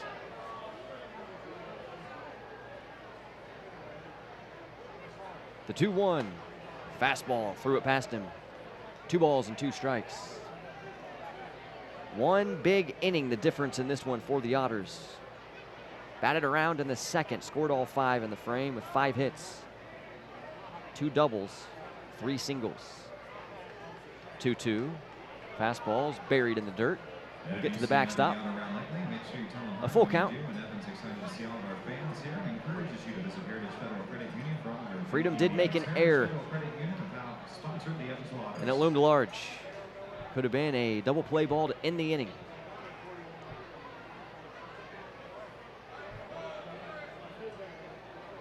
(3-2), fouled out of play. Foe will have to throw another payoff pitch in the zone.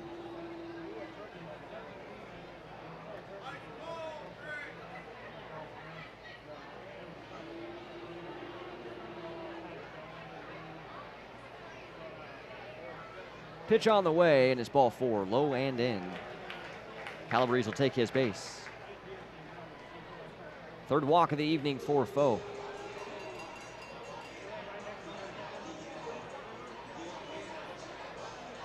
Back to the top, and David Cronin.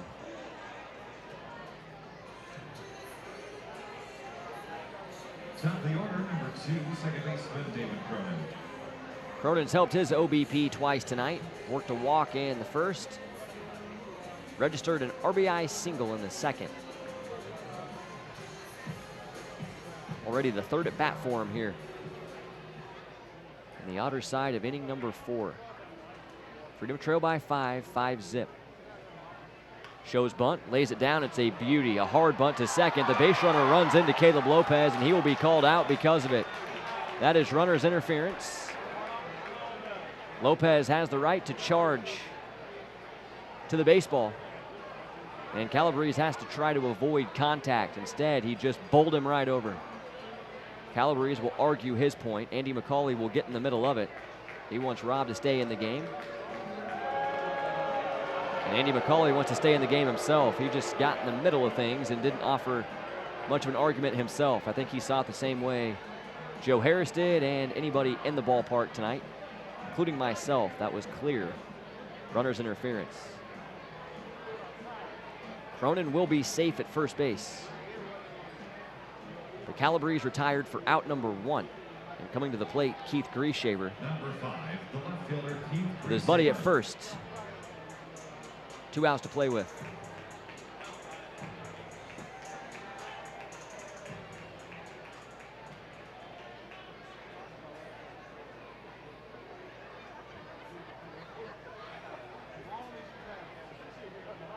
First pitch to Grieshaber, a line drive into right center field. Rookie got a great jump on this one, and the lefty's going to reach up and make the catch on a backhand.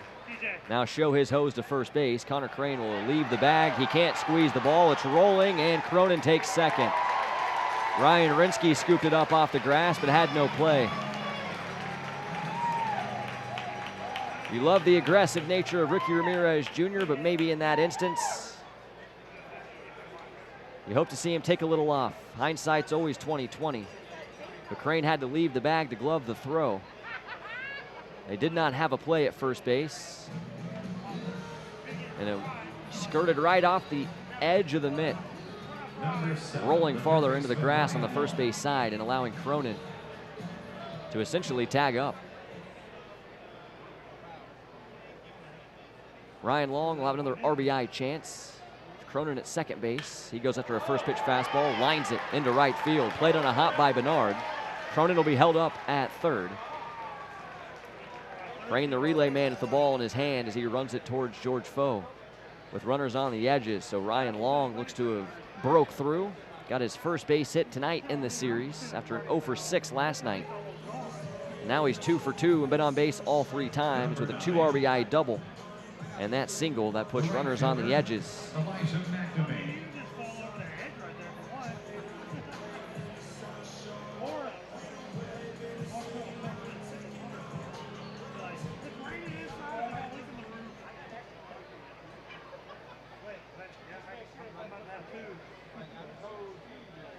Elijah McNamee in the box, the cleanup man, and off speed just misses off the inside edge for ball 1.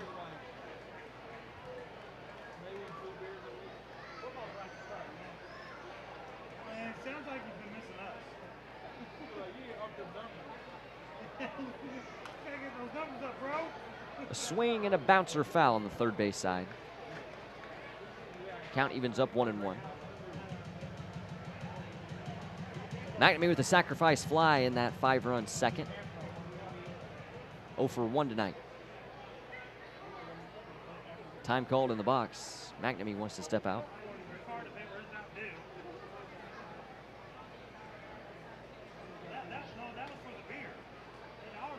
Foe sets and the 1-1 pitch.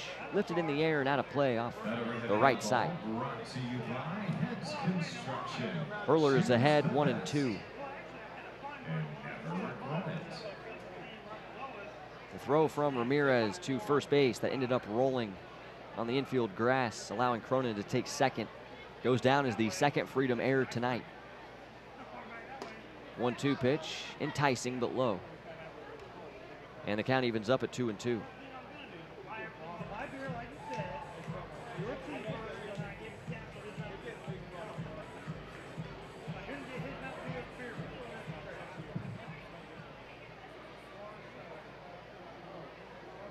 McNamee's .304 average coming into tonight led the Otters. Here's a line drive BB into left center field, and this is going to get down and roll to the wall.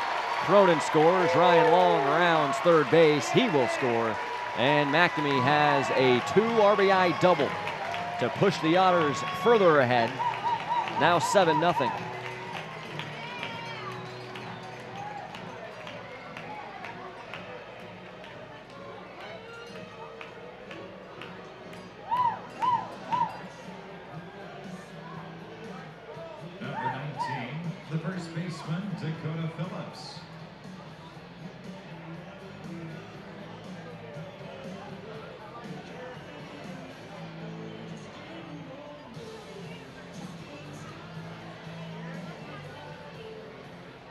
Dakota Phillips to the dish, 0 for 2 with a pair of strikeouts.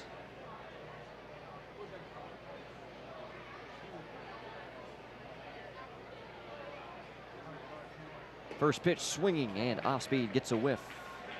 Curveball was a good one.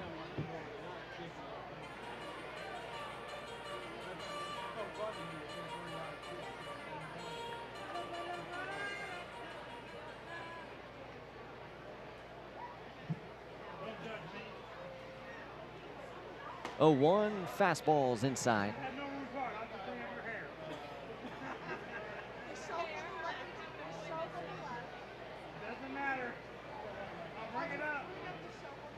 And a great response from the Otters after the deflating 11-inning loss in Game 1 last night. A sizzling offense, proving it tonight in Game 2. Breaking ball. Down and away. 2 balls and a strike to Phillips.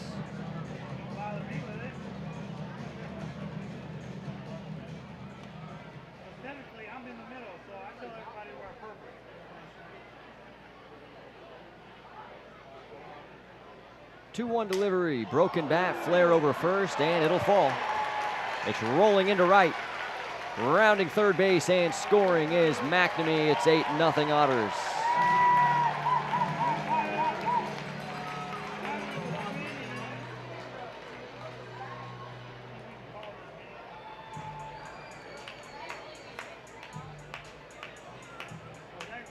A big-time two-out rally.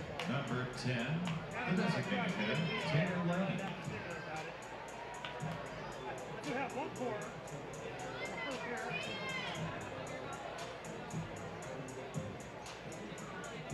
All three of these runs scoring with the Otters down to their last out. Taylor Lane, the DH in the box, and a first pitch fastball he wants and fouls back to the netting.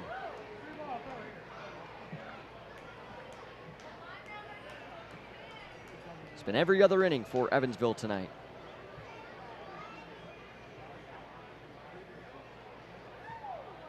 The 0-1. Good fastball, swung on and missed.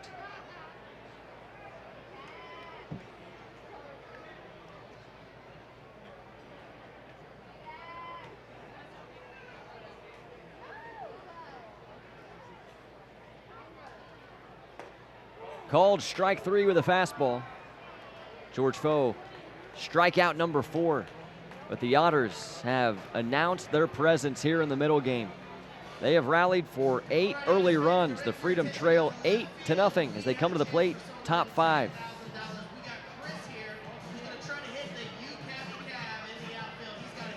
Are you craving the crispiness of Donato's pizza and the creaminess of Witt's custard?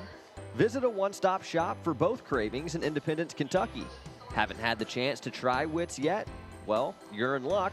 Stop by the First Baseline concessions and get a scoop of made fresh daily Witt's custard today. Donato's Pizza and Witt's Custard of Independence are proud supporters of tasty za, delicious desserts, and Florence Freedom baseball. Hey Freedom fans, let's play a game of Did You Know, courtesy of Life Center. Did you know organ and tissue donation is life-saving and life-changing for thousands of people? How about that more than 600 people in greater Cincinnati are waiting for a life-saving organ transplant? You can change someone's life with a simple yes when you go to renew your driver's license or state ID. Say yes and register to be a donor. Visit lifepassidon.org for more information or to register online. Life, pass it on.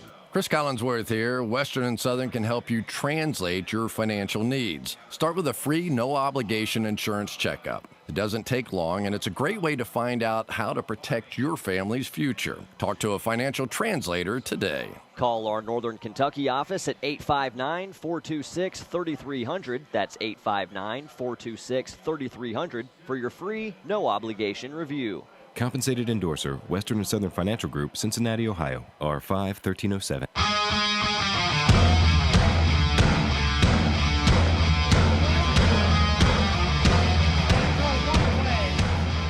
Top 5 and an 8-0 game.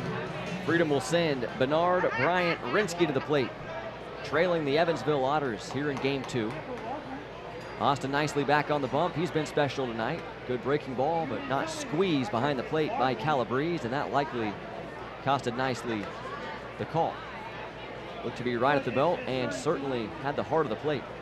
But the catcher duffed it, and it's 1-0 to Bernard. 1-0 pitch is up and in for ball 2.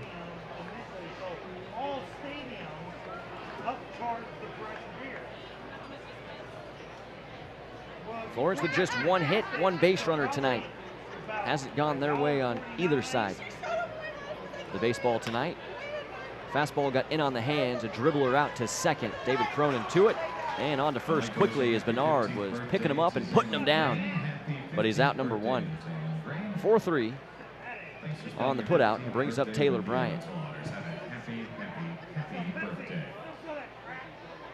Number 1, third baseman, Taylor Bryant.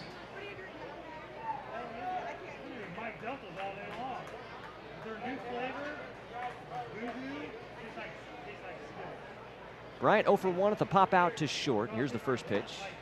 Fastball is called a strike on the outside edge.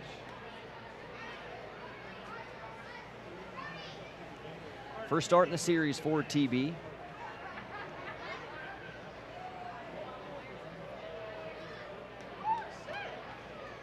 The 0-1.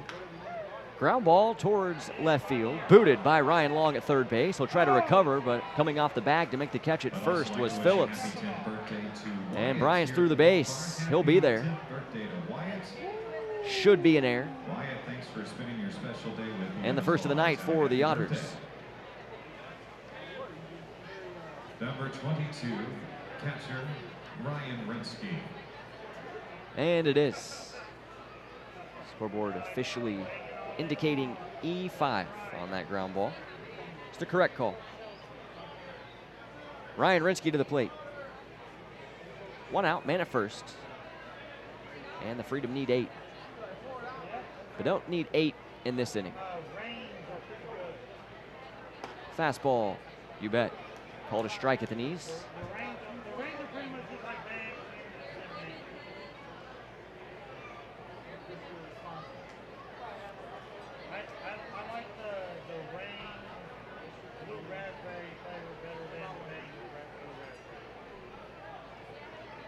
Now the 0-1. Inside edge and called strike 2. Ryan Rinsky saying that hasn't been there. He would know. He's been the guy catching the balls and strikes for George Foe.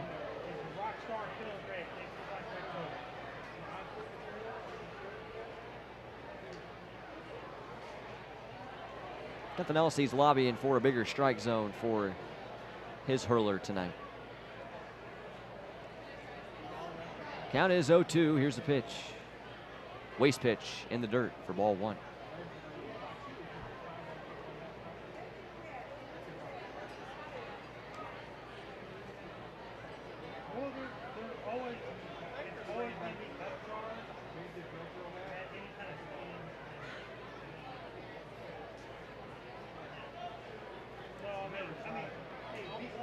Lefty leans in for the sign, has the glove resting up against his front right with double deuce.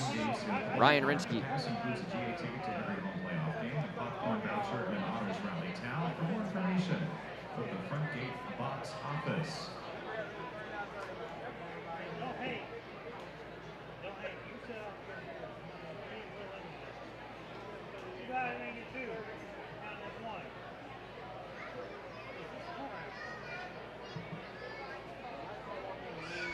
Lefty readies and will deal another 1-2. Called strike 3 and a generous one at that. Breaking ball looked to be low, but Ryan Rinsky rung up and he's even smiling and shaking his head as he walks back to the dugout. It definitely had the heart of the plate, but that looked to be scooped up nearly out of the dirt.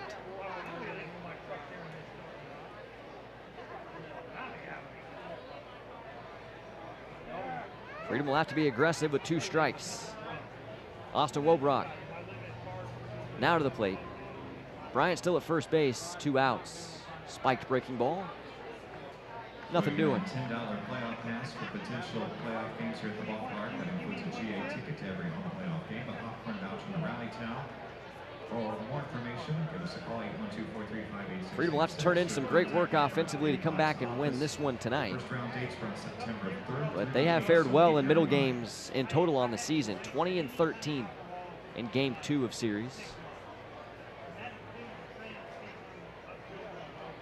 Would be their best win-loss record in any of the 3 games. Wobrock's plunked on an inside pitch. He'll take first base. Freedom have runners at first and second now. Connor Crane to the plate. Here is the tally. The Freedom record in series openers this year, 19-11. Series finales, they are 13-13, a 500 team.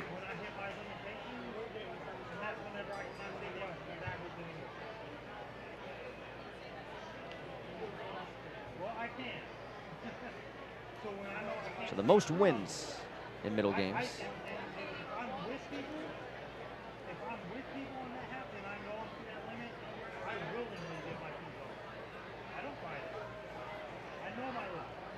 First pitch to Connor Crane. Fastball, but above the belt. maybe outside as well. 1-0.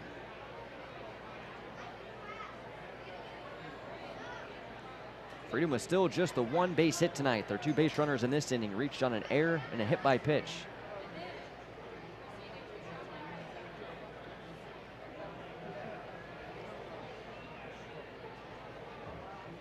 The 1-0 hits the mitt. Count evens up. Ball and a strike.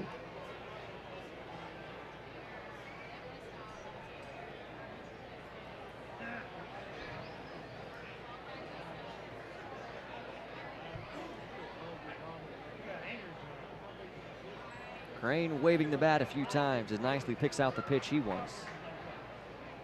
Lefty gets his consensus and sets. Now the 1-1. Ball 2 was below the knees.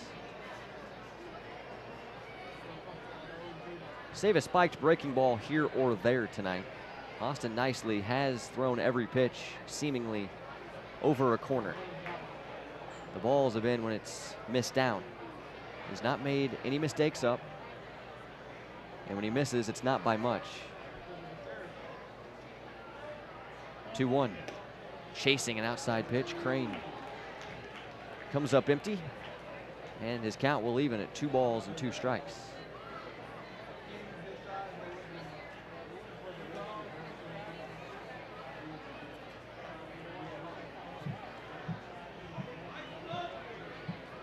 Crane's average still at .353 over his last 10 games.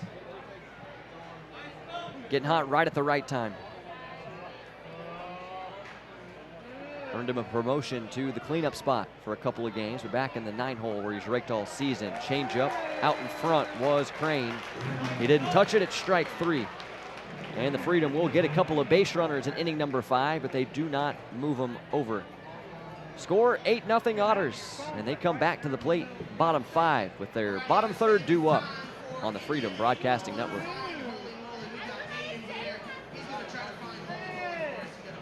You belong at City. We are now hiring customer service agents to join the team at our Florence, Kentucky Customer Contact Center. Working at City certainly has its perks: tuition reimbursement, great pay, business casual dress code, and benefits day one. To discover a career at City and join our remarkable team, visit jobs.citi.com/Florence. That is jobs.citi.com/Florence. City is an equal opportunity employer. Florence Freedom fans, Walt Kelsey here for Kelsey Chevrolet on Route 50 in Lawrenceburg. Proud sponsor of your Florence Freedom. We're just 15 minutes from Florence. Take 275 west to the Lawrenceburg exit. We can handle all your automotive needs: sales, service, parts, and body shop. We are family owned and operated, and we offer a fresh approach. We'll treat you like family. Find new roads at kelseychev.com. We are Kelsey Chevrolet, from our family to yours. When your truck is broken down, where do you turn for extensive repairs at a reasonable cost? Look no further than Taylor Truck and Auto Repair. We pride ourselves on being the premier source for truck and auto servicing in the area. In addition to our quality work, we offer 24-hour road assistance and towing for large trucks and automobiles. We can also perform work on RVs. We're located 2 minutes off the Mount Zion Road or Richwood Road exits on Dixie Highway in Walton, Kentucky. Taylor Truck and Auto Repair. Call 859-918-6122.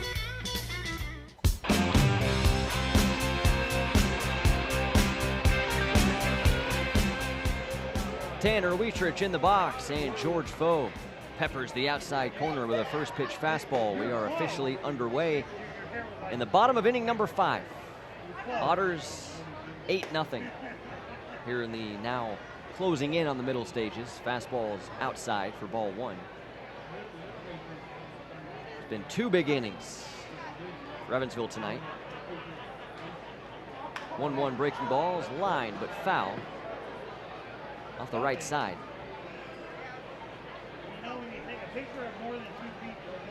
Wietrich has been involved in the offensive onslaught tonight. The Otters with 8 hits to account for their 8 runs. A double for Wietrich back in the second. No layoff off speed that was down. Breaking ball broke too much. So the count evens up at 2-2. Right back to work is Foe. Working quickly. Fastball swung on and missed. Wietrich down on strikes for the second time tonight. Now 5 Ks in this performance for Foe. He'll face Hunter Cullen next.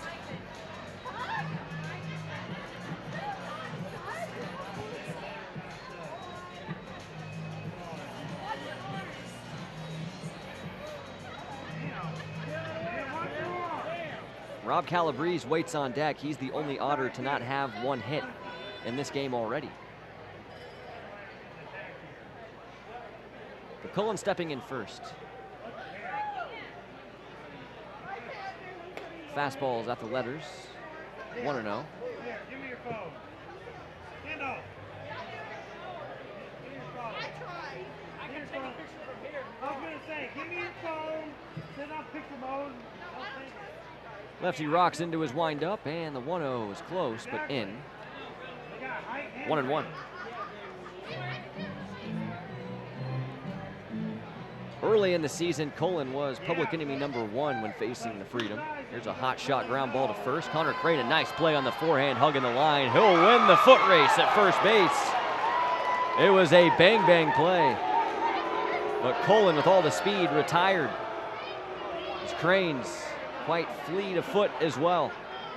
2 away. That was a hard ground ball that stayed fair past the bag, but Crane scooping it up on the forehand. Slammed on the brakes, but didn't like his chances at winning the race with Foe covering it first, so he quickly made the adjustment, said I'm taking it myself, and got there in the nick of time. Rob Calabrese to the plate. He has been on base both times tonight, but on an error once and a walk once. The only Otter without a base hit. Lays off a first pitch fastball that is called ball 1. No, you have pretzels. The 1-0 popped up and out of play into the seats on the first base side. 1-1, swing and a line into center. Ricky has enough time, closed on that line drive quickly and made the catch in left center field. So Rob Calabrese will remain hitless as we go to the visitor side of the 6th. Foe faces the minimum for the second time tonight. 8-0 the score on the Freedom Broadcasting Network.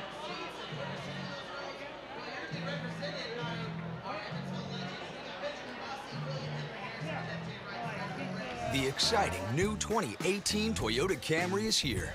With more power, more innovation, and the most advanced safety features standard. Camry's jaw-dropping designs include the premium XLE with everything at your command, and the sporty, aggressive XSE. 19-inch wheels, dual exhaust with quad chrome tips. The car you've been waiting for is here. For all Toyota offers, see your Toyota dealer or go to buyatoyota.com. Toyota, let's go places. Why should you choose City Barbecue Catering? I did a wedding tasting for City Barbecue Catering. Going with them for my wedding was a no-brainer. Their full-service catering left us with nothing to worry about. They took care of everything. I fed 20 people, and man, people went to town on that beef brisket. Thanks to the service and great food, this night was great. The food was unbelievable. My fiance and I were so proud to serve this meal to our friends. Visit one of City Barbecue's 5 area locations or order from the catering menu at citybbq.com. BJ's Restaurant and Brew House has been serving up a one-of-a-kind brew house experience for 40 years. With over 120 menu items to choose from, featuring their California spin on Chicago-style deep dish pizza, specialty entrees, salads, loaded burgers, enlightened entrees, as well as the world-famous Pizookie dessert, and award-winning handcrafted beers, they obsess over bringing you nothing but good times. Don't wait. Come into BJ's Restaurant and Brew House today.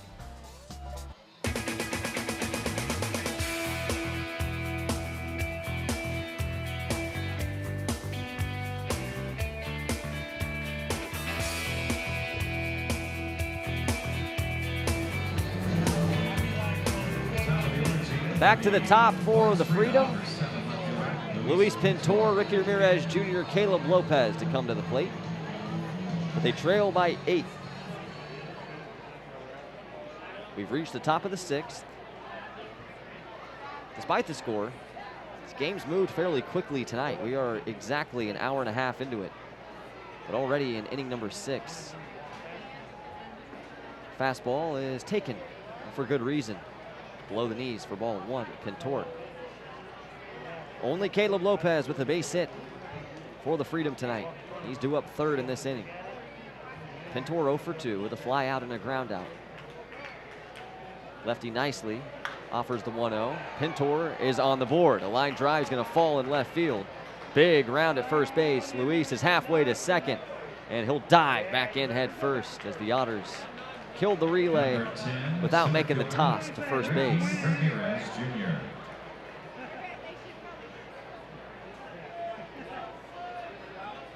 More good aggressive base running by the guy who plays 100%, no matter the score or situation, Luis Pintor.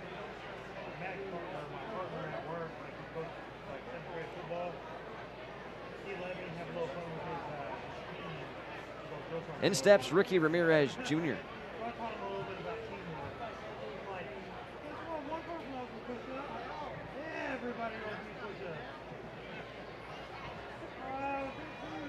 First pitch to Slick Rick, a breaking ball off the plate.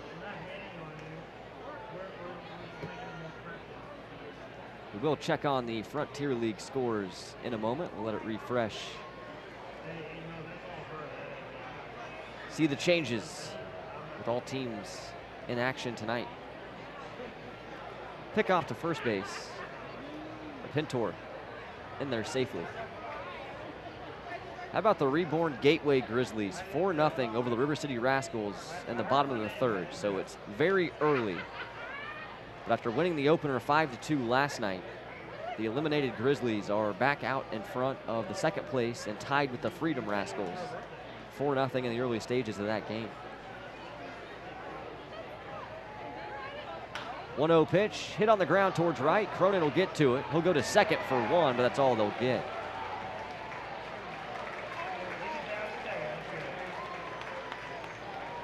Pintor retired. Ramirez reaches with 1 out. The Freedom will have a man at first base for Caleb Lopez. Number 5, second baseman, Caleb Lopez.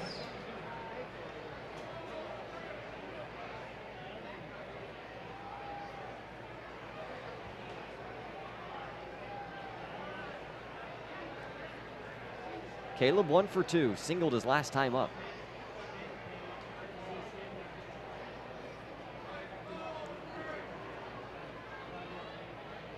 First pitch, he wanted it. Vicious hack. And he sends it to the backstop.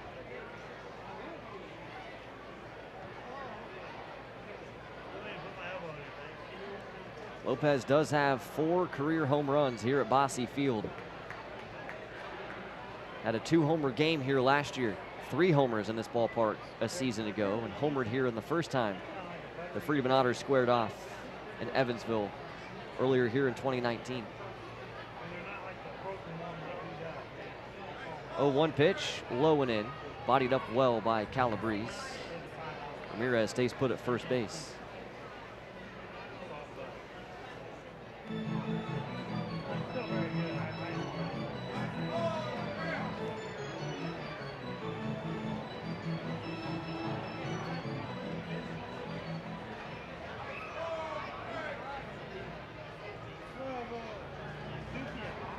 Count is 1-1 on Lopez.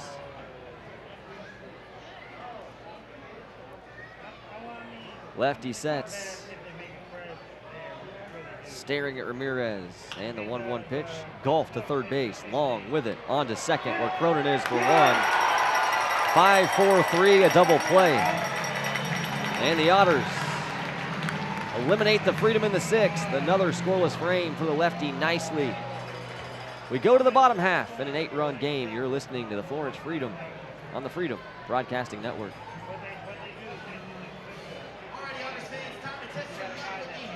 At Mount St. Joseph University, we inspire students to think beyond the classroom and redraw the bounds of what's possible for their future. Students are prepared for what it takes to succeed in their careers and in life.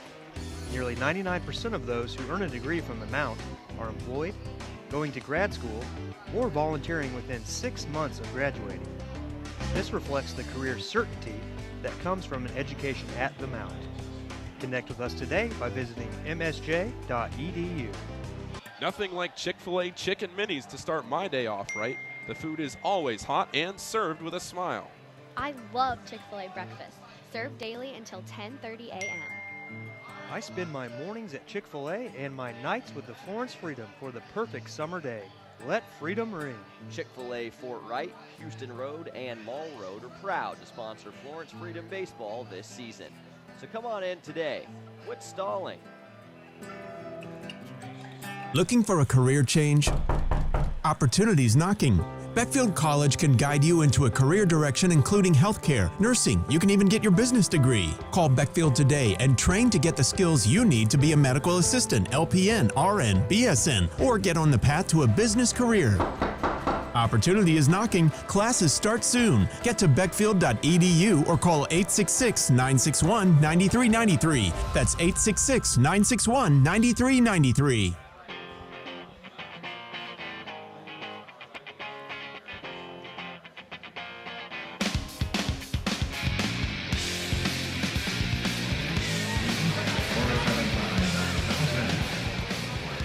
Lefty George Foe's day is done. The starter finishes with a final line of 5 innings, 8 hits, 8 runs, 6 earned, 3 walks, and 5 strikeouts. Taking over in the bottom of the 6th in an 8-0 game, the Otters lead. The knuckleballer, Chris Amend. He will face the 1-2-3 of the Otters all-world offense. Cronin, Grieshaber, and Long come to the plate, all having fantastic nights one day after. The Freedom did tremendous work eliminating those strong sticks at the top of Andy McCauley's batting order. To the plate first, David Cronin. He's been on base all 3 times tonight, a pair of singles and 2 runs scored. He's also driven in 1. Walked and stole a base in inning number 1. He's done a little bit of everything you like to see leadoff hitters do in this middle game over the Freedom tonight.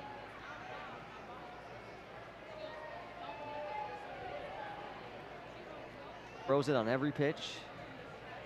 It does a little something different on every pitch, and it's a good one. Floating knuckler for ball 1. It finished down. Third appearance for Chris Amend this season. Signed while the Freedom were at River City in the second leg of that 10-day road trip. Knuckleball's down for ball 2.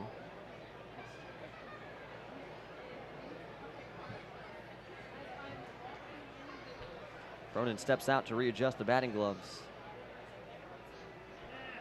Staring at his bat as he gets back in the box. Hits from the left side. Rocks the high socks. Bright red batting gloves. 2-1. And ball 3.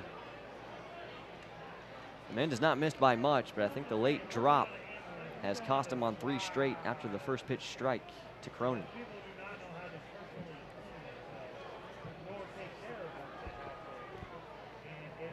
Here comes Amend's 3-1. And that was in there. Cronin wants to see something else, but he's not going to. He has taken all 5 pitches.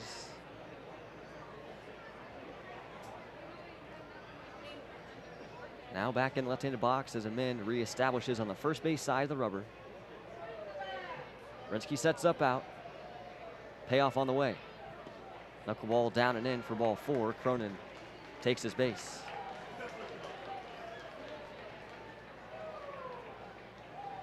Keith Grieshaber to the plate.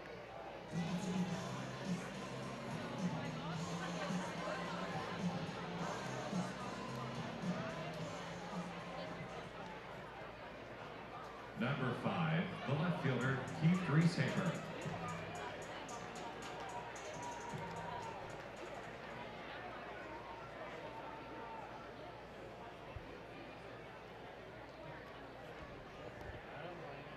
Amend readies and fires. Swing and a ground ball past a diving Wobrock into left field. A single. So very opposite approaches and back-to-back at bats. Cronin watched 6 knuckleballs before working his walk. Keith Grieshaber goes up aggressively swinging at the first one he saw and gets a single. Runners at first and second for Ryan Long, who has rebounded well tonight. 2 for 2. The double and a single, 2 runs batted in. As been on base all 3 times, working a walk. His first time to the plate in the first.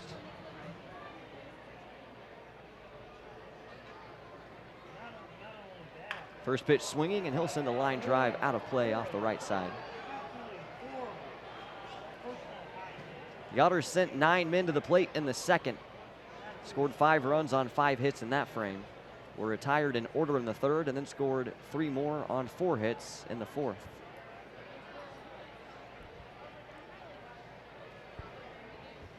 Amend goes knuckler, down and in for ball 1.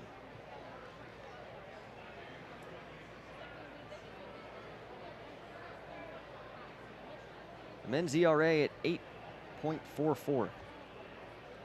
But it was just one rough inning at River City. High fly ball into right. Isaac Menard racing back, and at the wall, we'll watch it fall out of play on the right side of the foul pole. A foul ball.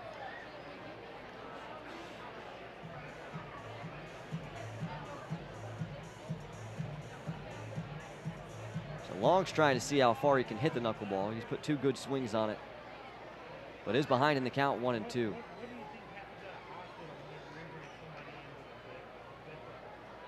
Pitch on the way, and popped up. Shallow in left field. Luis Pintor coming in. He'll make the call and the catch. Sprinting back to the base at second is Cronin. 1 out. And to the plate, Elijah McNamee. Number 9, the right fielder, Elijah McNamee.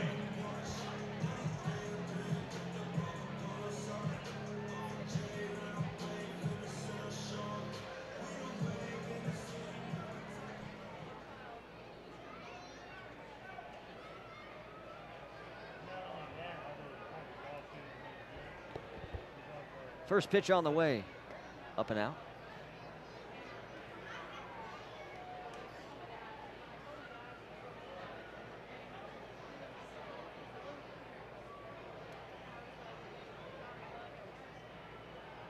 The 1-0 in the left-handed batter's box for ball 2.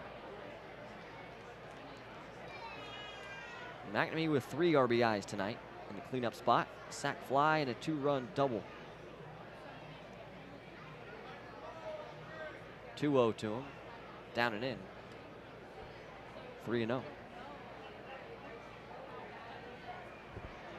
Runners at first and second for the Otters.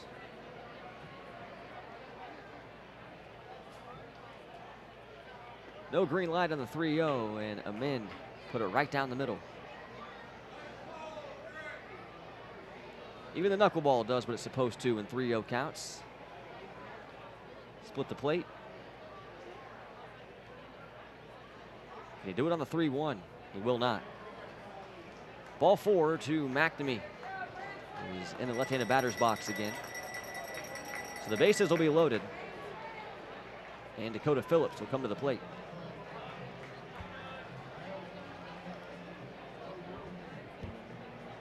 Men just 5'8", $150. Doesn't need the prototypical, in today's modern age of baseball, frame on the mound. With the knuckleball being his pitch.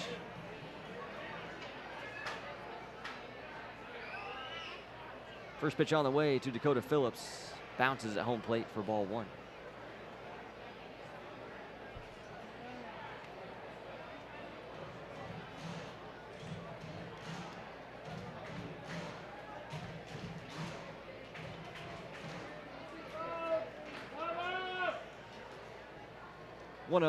Is too far in for ball 2.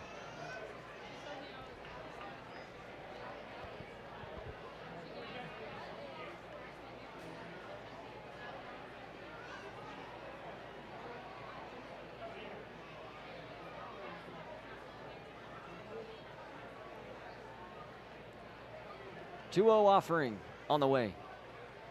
That should have been in there, but it's called ball 3.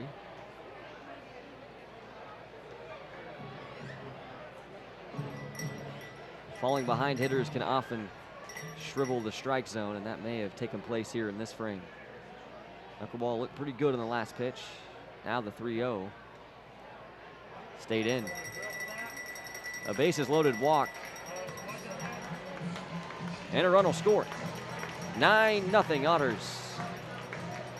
One out in the bottom of the sixth, and Dennis Pelfrey out of the Freedom third base dugout.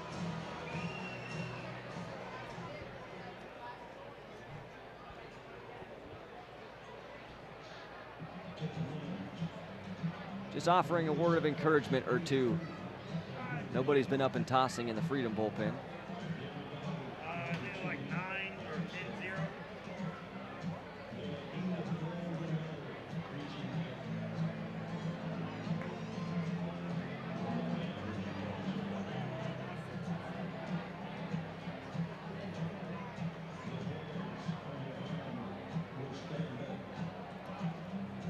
Chris Diekman out to break up the meeting of the minds. Men staying out there. Taylor Bryant offering him a pat on the back.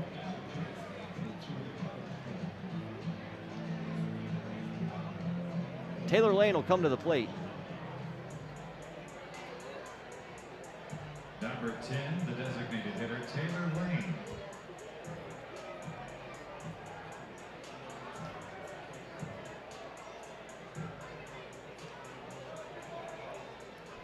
Just one base hit single in this inning off the knuckleballer Amend. There's Keith Grieshaber, who now stands at third base. It's been 3 walks that have haunted in this frame. Fastball called a strike on the outside edge. I'm thinking maybe Dennis Pelfrey told him to mix that in. It's the first time I haven't seen the knuckleball from Amend all season. It was a straight pitch, and on the outside corner, now the knuckler floats in there and swung on and missed. Taylor Lane put everything he had into that swing. He almost fell over.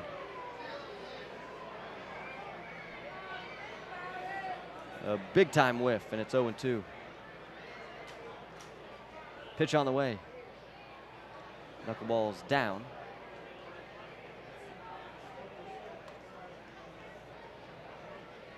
So I was mistaking earlier. Lane 0 for 3 tonight. It's him and Calabrese, the only 2 Otters without a base hit. 1-2 pitch popped up weakly out of play behind home plate. Hey, guess what, everybody? That overhead foul ball is brought to you by Heads Construction. Choose the best and never regret it.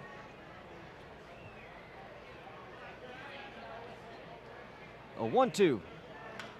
Knuckleball's lined into right center field, hooking away from Ramirez, but he'll get there, make the catch. It's going to turn into a sacrifice fly. Keith Grieshaber tags up from third and scores. And it's an even 10-0 lead for Evansville, with 1 out to play with in their side of the 6th.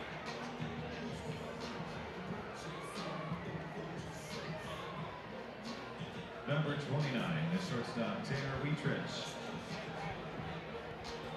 You just hope a guy like Amend doesn't lose confidence in an inning like this. Then the walks. Knuckleball's down and away on the first pitch to Wheatrich. But it's not as though really anybody, minus that one rough inning in O'Fallon when the Rascals did get 5 hits. Hitters haven't proven they could hit the knuckleball pitch. Amend just dials it in, finds the zone. Will be a lethal weapon. He's able to find the outside corner on a second knuckleball to Wheatrich. It counts even at 1-1, and here comes pitch number 3. On the outside edge again for a called strike 2.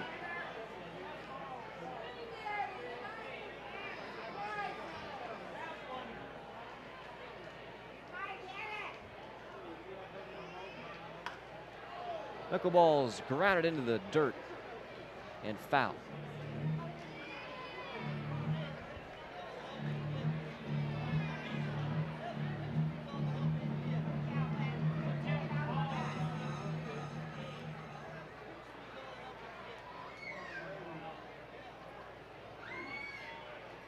The 1-2 stays outside. Count evens up at 2 balls and 2 strikes. Deuces all over the board.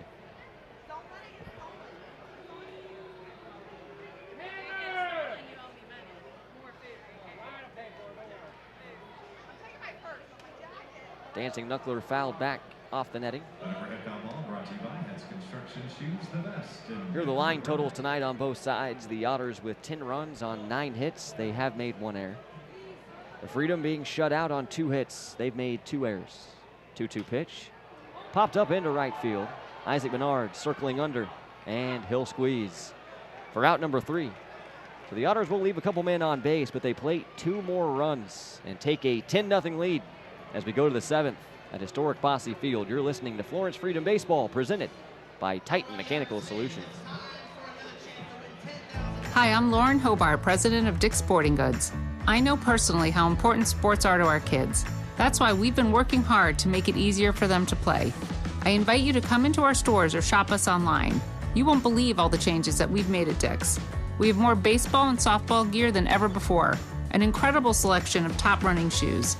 And we've got the hottest clubs in golf like the Callaway Epic Flash and TaylorMade M5 and M6. Stop into Dick's today to see all of the great changes we've made. Let's see, banks that have come and gone since 1904. Well, I know one that's not. There are a number of reasons why Stockyards Bank continues doing business today. Some of it's about sticking to the things that got them here, like personal service, banking the way it used to be. And still, they fit quite nicely in today's world. They don't charge you to use any ATMs anywhere. And if your phone's on, they're open. Get to know more about them at syb.com. Stockyards Bank and Trust Company. Trusted relationships from a trusted partner. Member FDIC. Taylor Truck and Auto Repair, servicing all your local automotive and towing needs. 24-hour roadside and towing assistance are available. AAA accredited, family owned and operated. We'll even throw in a 10% labor discount for active military and veterans. 151 Dozier Drive in Walton, Kentucky. Call 859-918-6122. That's 859-918-6122.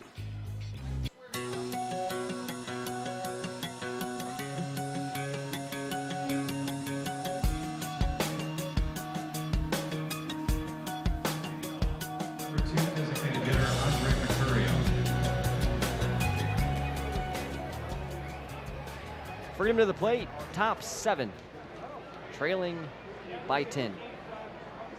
Andre Mercurio will start things. Isaac Menard after him. Taylor Bryant, the last of the due-up trio.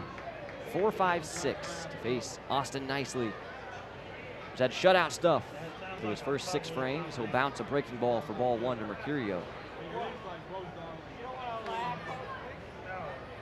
The Otters kept up their trend in the 6th. They've scored in every other inning tonight, and always a crooked number.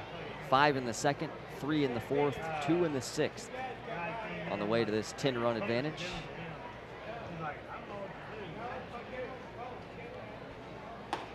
Fastball's going to even the sequence. It's on the outside edge.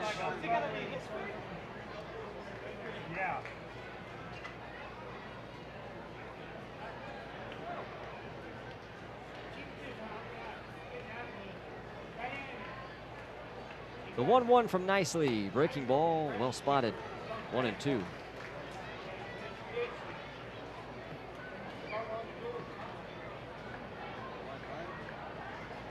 mixing a couple different, like, female dogs have like puppies like one day, and like another dog has puppies another day. Mercurio back in the box, behind in the count. Nicely starts the motion. 1-2. Breaking ball, foul tip to stay alive. It's a pretty wicked 12-6 from Nicely. Sharp and with late break. Mercurio able to foul that one off the very end of the bat to stay alive. I think Lab was one of them, and then a couple others. Nicely peering over the top of his mitt. Rocks into the windup. And about hits Mercurio for the 3rd time in this series, but it did not.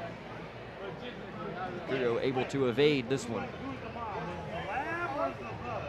Count evens up at 2-2.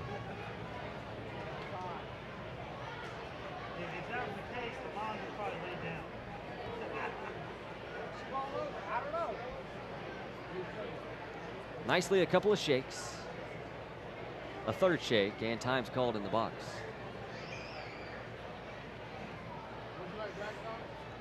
Mentioned nicely has rebounded in the second half of the season. I'll take you through some of his lines over his last 5 or so starts after this pitch to Mercurio. 2-2's on the way. Fastball fouled off the third base side. Did mention the quality start victory he got his last time out on August 18th. He went 6 innings that night, allowed 3 runs, but just 1 of those was earned. 6 scattered hits, struck out 7, and did not walk anybody. What became his 5th win of the season. Before that, he took a no decision. Went 6 innings and allowed 4 runs. 3 walks, 5 strikeouts, but that's the only iffy start. Ahead of the next 2 I'll read you after this pitch. 2-2 popped up, but it's going to find its way out of play on the third base side. Nicely earned a bitter no decision on July 31st. It was a 1-0 win, but he didn't get it. Went 6 innings of shutout baseball, 5 hits, 6 strikeouts that night. This is all going down the line, his last 3 starts prior to this one.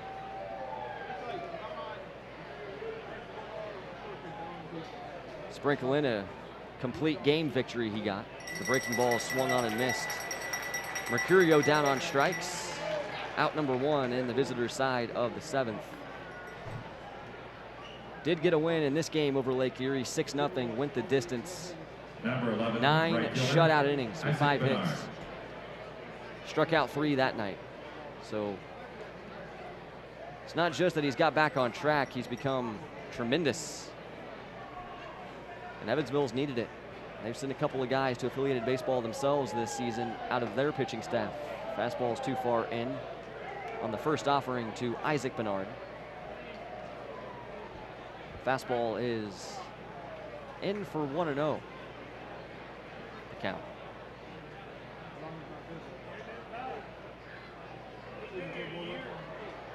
Lefty's in his windup, and the 1-0 is going to even the count.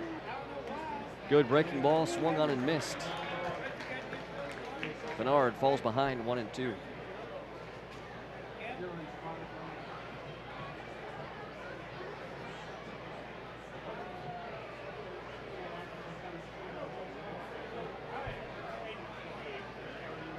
The 1-2 offering.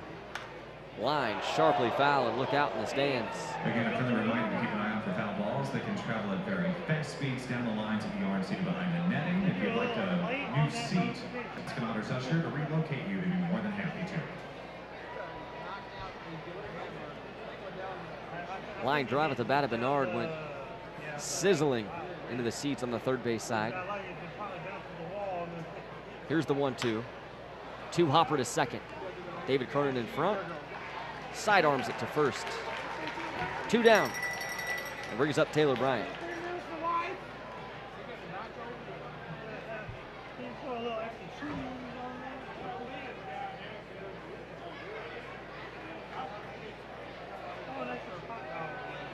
Number 1, third baseman, Taylor Bryant.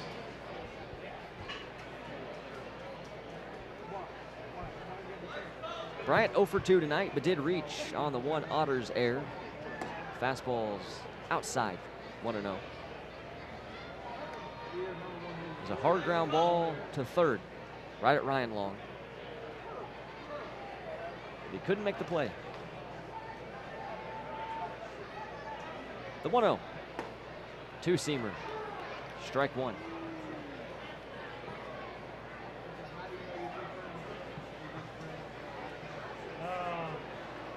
I met them through other friends. My friend Paige,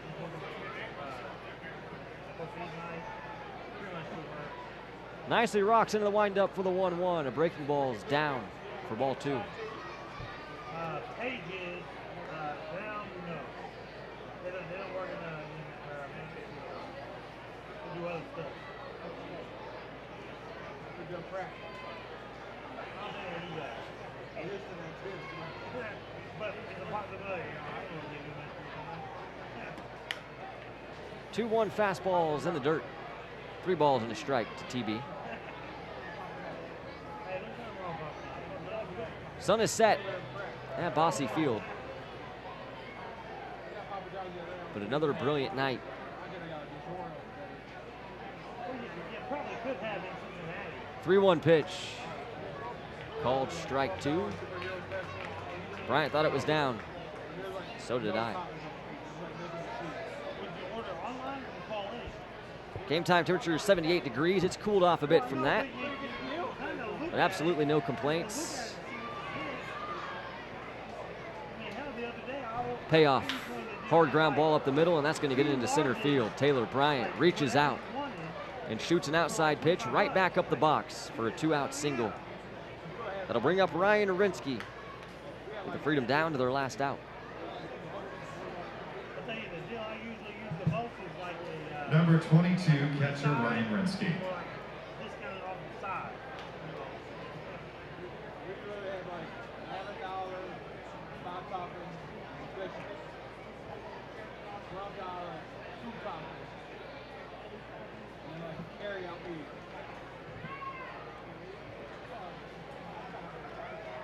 First pitch on the way to the catcher is hit hard and into left field. A base hit. Back-to-back 2-out knocks. Station-to-station advancement. Runners now at first and second. And Austin Wobrock will get a chance.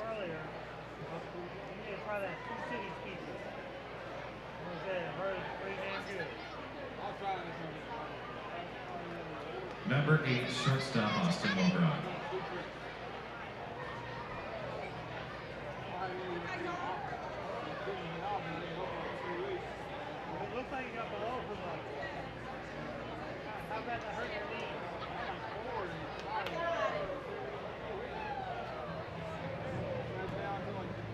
First pitch on the way to Austin Wobrock. Breaking ball is called a strike on the outside edge.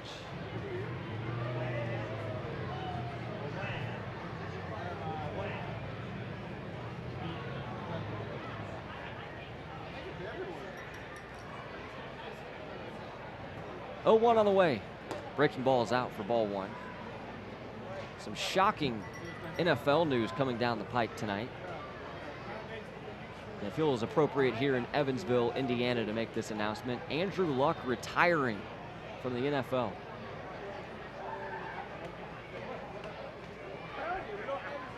Craziness. 1-1. Fastball is called strike 2 on the outside corner. I don't know if I believe that. Maybe he just needs a season off. But sources telling Adam Schefter, the quarterback, will announce in a press conference tomorrow that he is retiring from the NFL. The great Andrew Luck. In an age where quarterbacks are playing into their 40s, Luck will hang him up well younger than that. 1-2. It's too far in for ball 2 to Wobrock.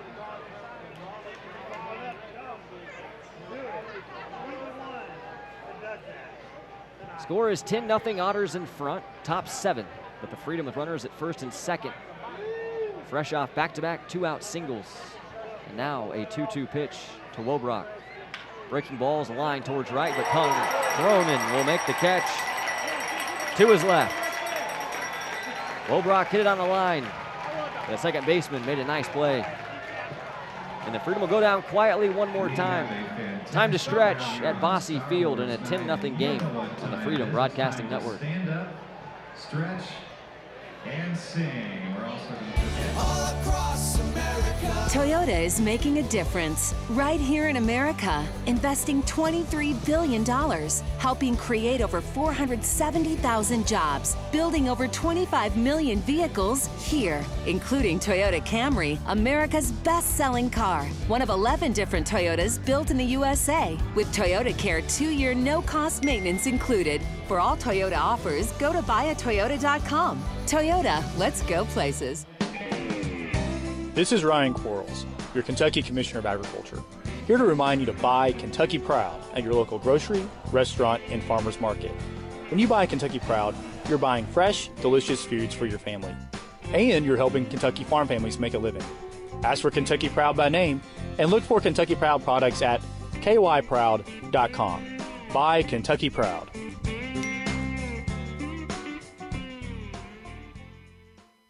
White Castle asks, do you like deals?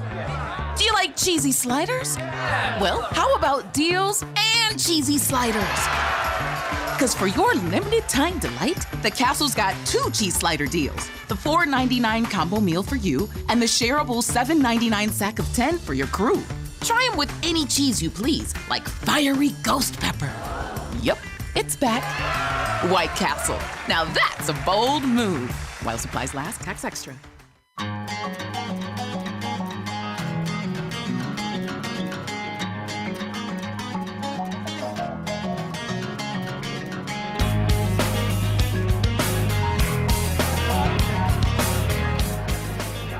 Knuckleballer Chris Amend will come back out in the bottom of the 7th. Second inning of work for the Knuckler. They'll face the 8-9-1 due up for the Otters, Colin, Calabrese, and Cronin. Aaron Brody with you. The Freedom have run into a buzzsaw tonight on the heels of their extra inning 6-3 victory just a night ago. Evansville has put it all together on both sides tonight, getting a fabulous start from lefty Austin Nicely, who is through 7 shutout innings, and offensively they've done more than enough. Knuckleball's in on the first pitch to Hunter Colin. 1-0. George Foe made the start tonight, was pulled after 5 innings. The 1-0. That's off the plate for ball 2. The lefty Foe allowing 8 runs, 6 earned, with 3 walks and 5 strikeouts, and surrendered 8 Otters hits. 2-0 on the way. A strike on the outside corner.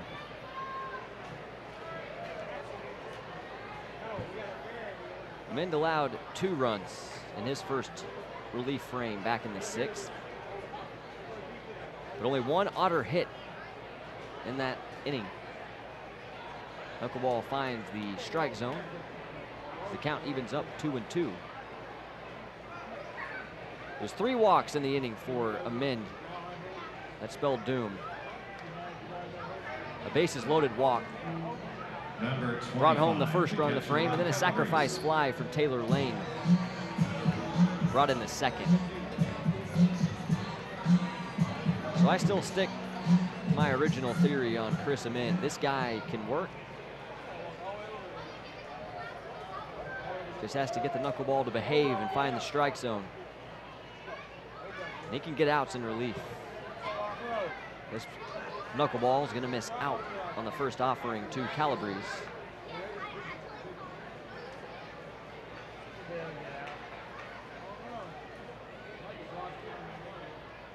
The 1-0.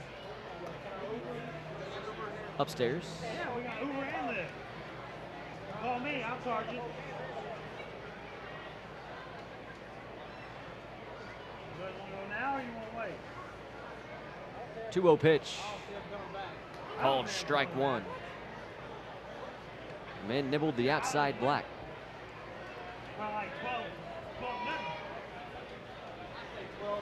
2-1 pitch. Swinging out of his shoes, sending a fly ball out of play off the left side is Calabrese. 2 balls, 2 strikes on the 9-hole hitters. Back to the top in Cronin, who waits on deck.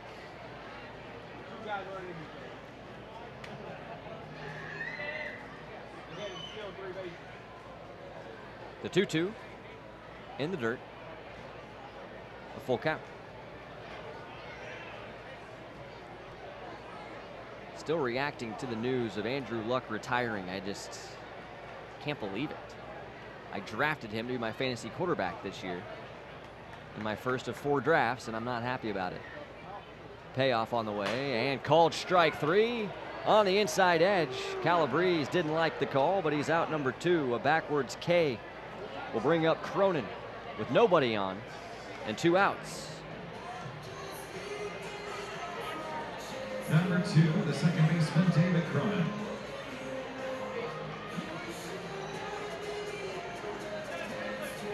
Evansville scoring in every other inning tonight. This is their due inning to do nothing. Retired in order in the 3rd, in the 5th, and 2/3 of the way there here in the 7th.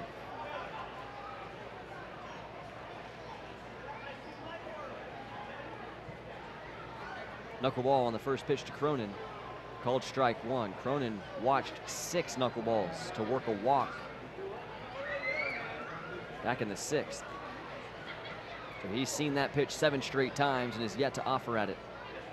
The 0-1, maybe the fastball, but it was low for ball 1.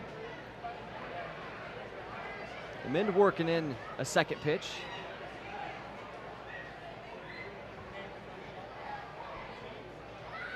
One-one's back to the floating knuckler and called strike 2.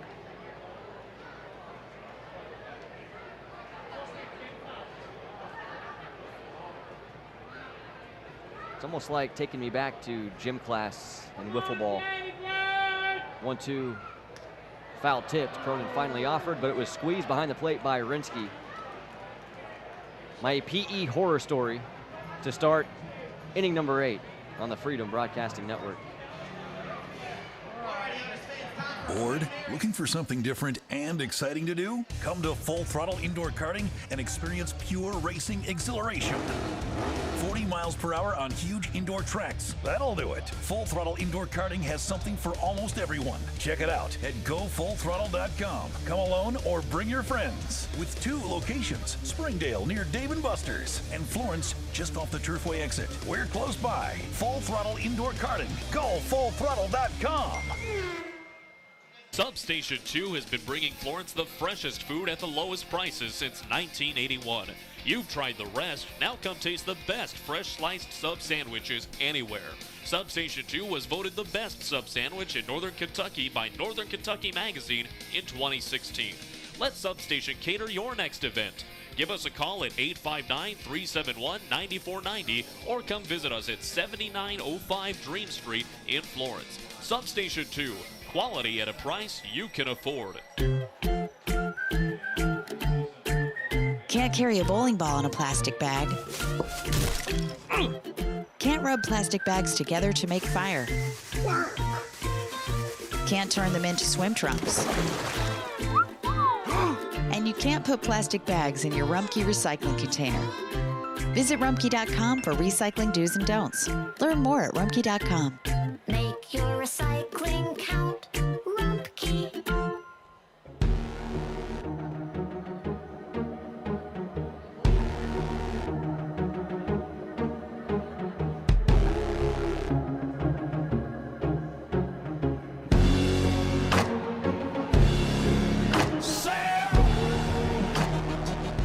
We go to the top of the 8th, but the Otters don't have a pitcher out there. Now they will. So it looks like Austin Nicely's day is done. A quality performance, a shutout performance by the left-hander tonight, whose train stops after 7 shutout innings. Andy McCauley making a late substitution here. Pitcher came sprinting out of the bullpen, likely had already warmed up, but was sitting down and was like, oh, I'm going in now. So he'll get the chance to throw out some warm-up tosses. We'll just carry the air. Freedom trailing 10-0. Evansville with a 5-run second set the tone in this game, as did Nicely on the defensive side for the Otters. The lefty will finish his night having allowed just 4 Freedom hits and no runs. Struck out 4. And did not walk a soul, but he did hit 1 batter. He's in line for the win. It would be his 6th of the season should the Otters find 6 more outs before the Freedom can score 10 runs. It'll be the 9-1-2 hitters due up for Florence: Crane, Pintor, and Ramirez. Number 28, Trace Norcus, in to pitch. Our new battery, Norcus is on the mound. Calibrates behind the plate. Trent Norcus on the mound for the Otters. They make the announcement overhead. 6'4" right-hander in his first season with the Evansville Otters. Rocking number 28 on the Otters Star Wars uniforms. It's Han Solo's face on the front. I can finally make it out, staring into my binoculars now. It is Star Wars night, always a popular and customary night around all of minor league baseball, particularly in independent ball. Was told there would be some of the classic characters walking around the concourse tonight. That's always a funny sight, but I have not seen one yet. But Captain Solo's face on the front of these home white Otters uniforms tonight. And they might not take them off ahead of tomorrow's finale the way this game's gone for Evansville. Freedom a half game back of these Otters for first place in the West Division, but could fall to a game and a half if the score holds or some semblance of this score holds after tonight. The Gateway Grizzlies were off and rolling to help the Freedom cause, up 4-0 on the River City Rascals the last time we checked on that score. We'll go back to it now and look again. It's only gotten better. Gateway 5, River City nothing in the bottom of the 6th. One bit of bad news, the Southern Illinois Miners prevail over the Washington Wild Things 2-1 to even their series at Wild Things Park.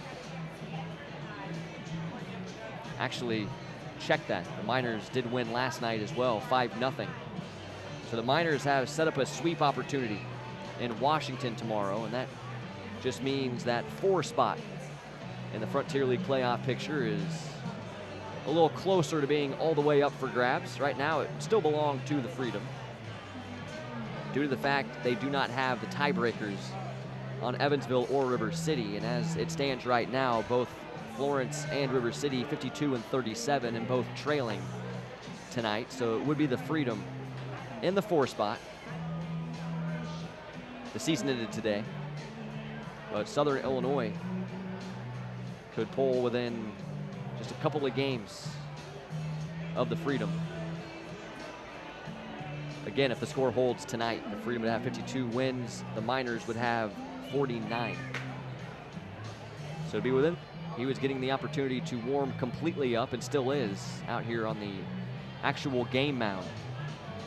But Rob Calabrese will throw his hose to second and signal the start of inning number 8 in a 10-run game. The Freedom trail.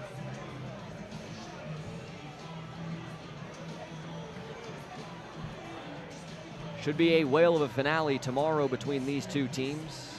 They'll both have guys that give them a great shot on the mound. The Freedom with lefty Mike Castellani, who will be 1 day short of his typical 4 days of rest.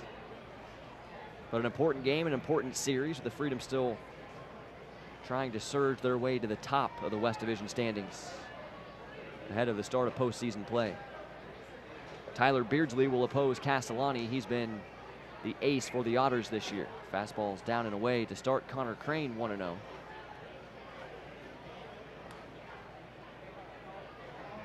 Patrick McGuff was the opening day ace, but much like Florence and losing Tyler Gibson, Affiliated Baseball came calling for Patrick McGuff for the 2nd consecutive year. Fastball will even the count. Norkus going right after Crane. 2 heaters in a row. Up 10 runs. Evansville pitchers are going to be throwing more fastballs than Florence has seen this entire series here in search of the final 6 outs. Another heater, but this one's down and away for ball 2.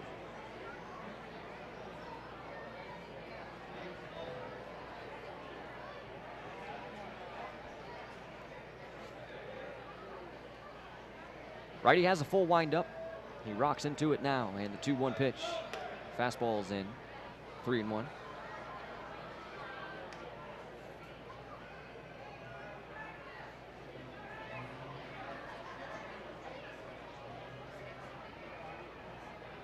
Just the 2nd appearance, Trace Norkus. And he just walked Connor Crane on 5 pitches. Good start to the 8th for the Freedom. They'll get a base runner. Those have been hard to come by tonight. Just 4 hits and 1 free pass over their first 7 frames offensively.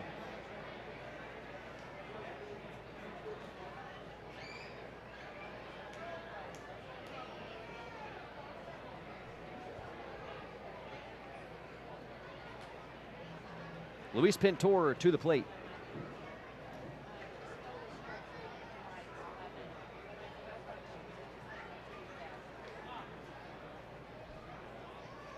Luis has 1 of the 4 Freedom hits tonight.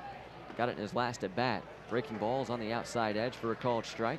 Pintor nodding in agreement. That's a changeup. Normally you see guys frustrated with strike zones. Very little do you see, hey, good call. That was the right call there.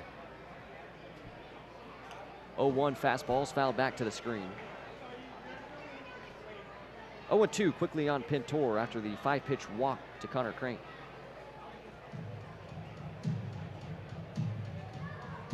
Best inning for the Freedom tonight.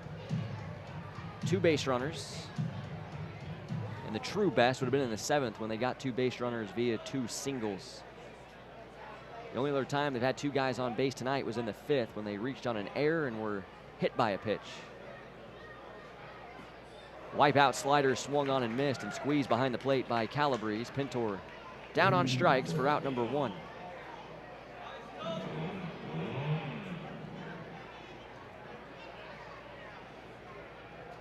Number 10, center fielder Ricky Ramirez Jr.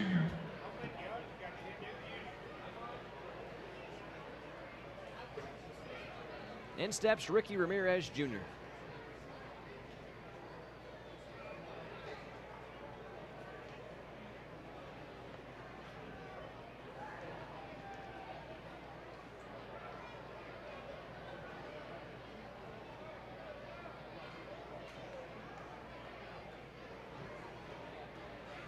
Norcus leans in for the sign. Ready's right up against the chest, and the first pitch, a high fastball. 1-0 to Rick. So the Boomers and Crushers are copying the Freedom and Otters. They're in the bottom of the 11th right now at Springer Stadium in Avon, Ohio. Tied up at 5. Fastball gets the call on the inside edge. Count evens up at 1-1 with Ramirez. Norcus finding the inside black. Boomers held a 5-2 lead at one point in that game. Have seen the Crushers score 3 unanswered to tie it and force extras. 1-1 pitch hit hard but foul down the first base line. Ramirez will be behind in the count, 1-2. One other final score to report. The Windy City Thunderbolts 4-1 over the Joliet Slammers, and that does even that series. Miners 2, Wild Things 1, the other final.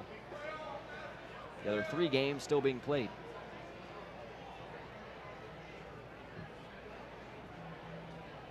One-two pitch to Ricky, gets all the way to the backstop, and that'll allow Connor Crane to scoot to second. Takes a big bounce off the wall behind home plate, rolling up the first base side, but Calabrese gets to it and will limit Crane to just the 1 extra base.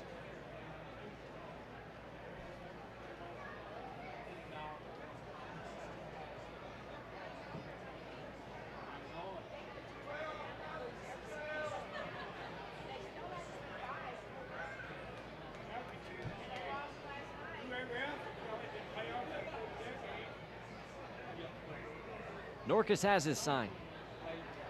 2-2. Fastball's hit in the air to left field. Twisting towards foul ground, and it will fall foul. Beyond the reach of Keith Grieshaber out there in left. And he'll walk it to a fan in the first row.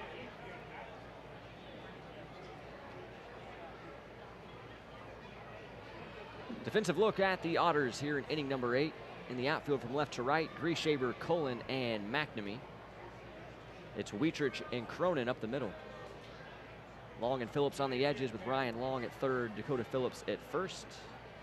Rob Calabrese behind the plate, and the new pitcher, Trace Norcus, will dig back into the bag of tricks in a 2-2 count. Ricky Ramirez Jr. 1 out. Connor Crane standing at second. In a lopsided game, 10-0 Otters, late stages. Another 2-2 pitch. Ricky got under a fastball and thinks about slamming his bat. He'll drop it now. Keith Grieshaber on the in-trot and into a slide on both knees makes the catch. Ramirez is out number 2. And Caleb Lopez will come to the plate. Looking for a multi-hit game that could put the Freedom on the board, break up this shutout business at Bosse Field.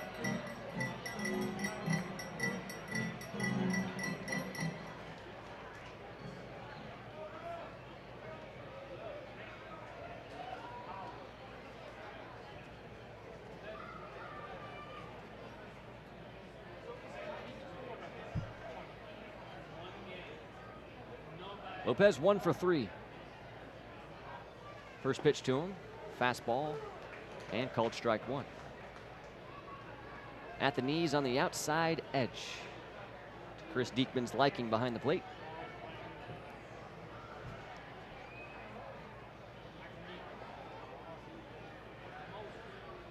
Lopez all the way back in the right-handed batter's box. The 0-1 is off the plate to even the sequence.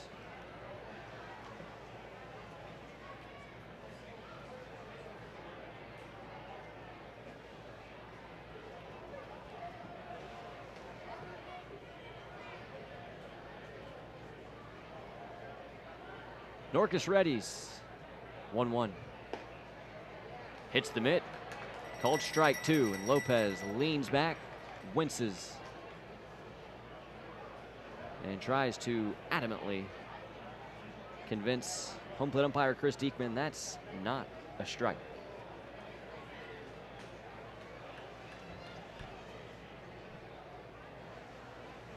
One and two, however. Pitch on the way. Ran too far in. Lopez had to jump back, and the count evens up.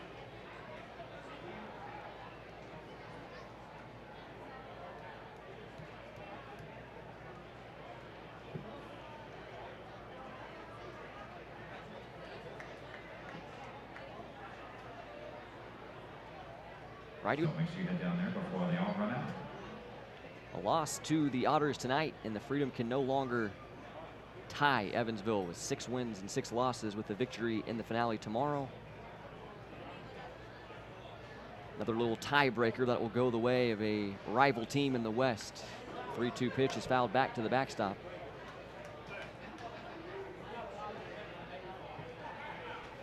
Good at bat for Lopez. And it continues. 2 outs in the top of the 8th inning. Connor Crane off to a walking lead at second. Walked to lead off the frame. Took second on a wild pitch.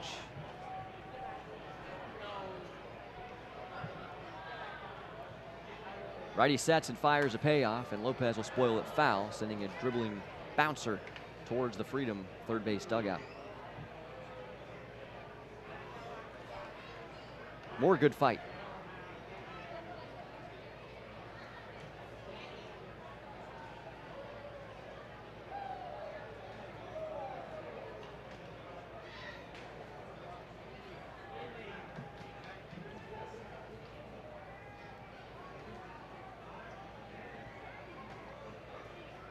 Calabrese will set up out. And the payoff way too far out. Lopez will take first base. The Freedom have runners at first and second with 2 outs. For Andre Mercurio. Number 2, designated hitter, Andre Mercurio.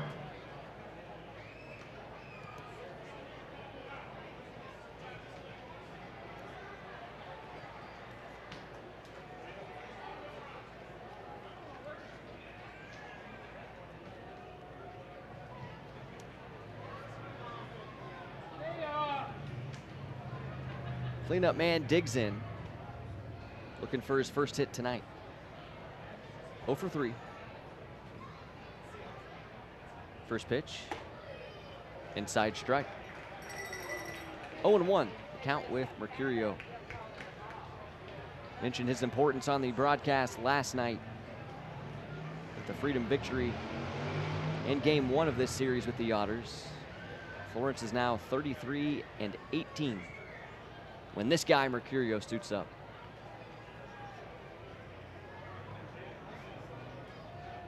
Making a case for team MVP. 0-1 breaking ball was low. 1-1.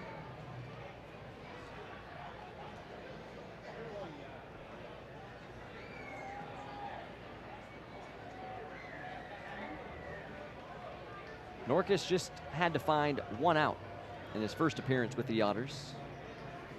He did just that without allowing an earned run, but he did have 2 guys on base. It gave up a couple of hits. Entered tonight with an opponent batting average of .667. 1-1 pitch, popped up over the backstop and out of play. But you really can't have a smaller sample size than a third of an inning under your belt.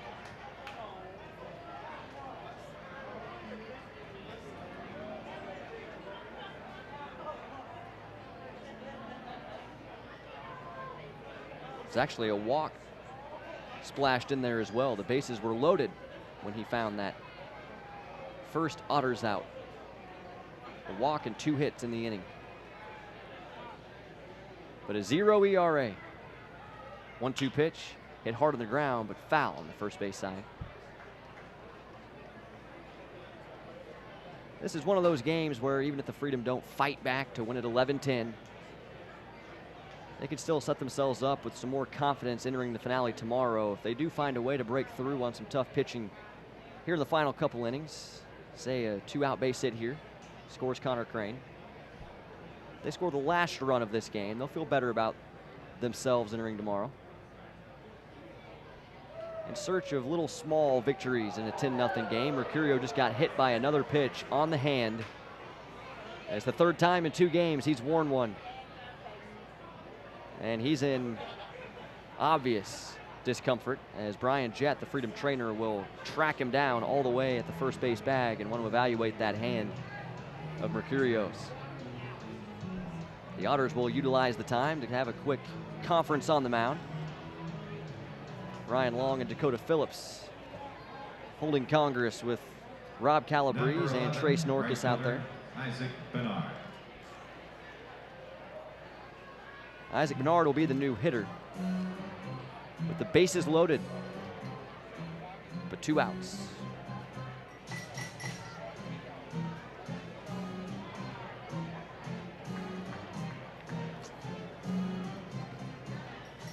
Two guys that wear more pitches than anybody on the Freedom roster are Mercurio and Lopez. They both got hit twice last night. It's the 13th hit by pitch for Andre Mercurio, and he trails Caleb Lopez by 2. Low fastball on the first pitch to Bernard. Count's 1-0.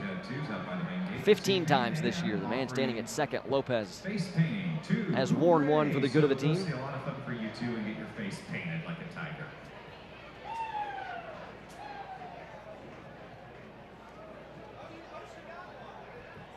Now the 1-0, up and out. 2 balls, no strikes on the feared Freedom 5-hole hitter, Isaac Bernard. He's worked the only 2 intentional walks the Freedom have gotten all season. Not much working involved in the Frontier League. You just simply point to first base and the guy runs over there. Fastball is called a strike at the knees on the inner half.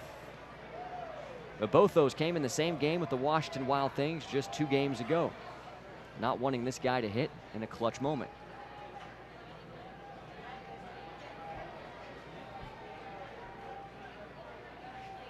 The 2-1 pitch, called strike 2 on the inside half. It was the fastball from Norkus.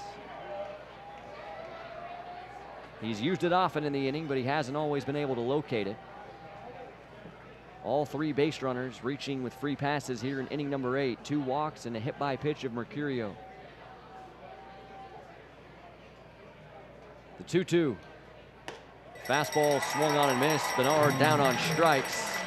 And very similarly to that first out Norkus recorded, his ERA will stay unblemished, though the bases were loaded in the 8th. We go to the Otters half. They're in front 10-0 on the Freedom Broadcasting Network.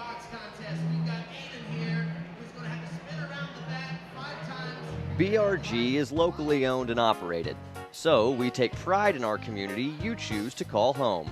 With spacious floor plans, neighborhoods that complement your lifestyle, pet-friendly communities, 24-hour emergency maintenance, the amenities are endless.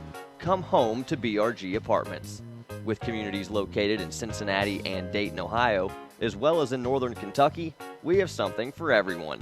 Finding your new home is as easy as BRG.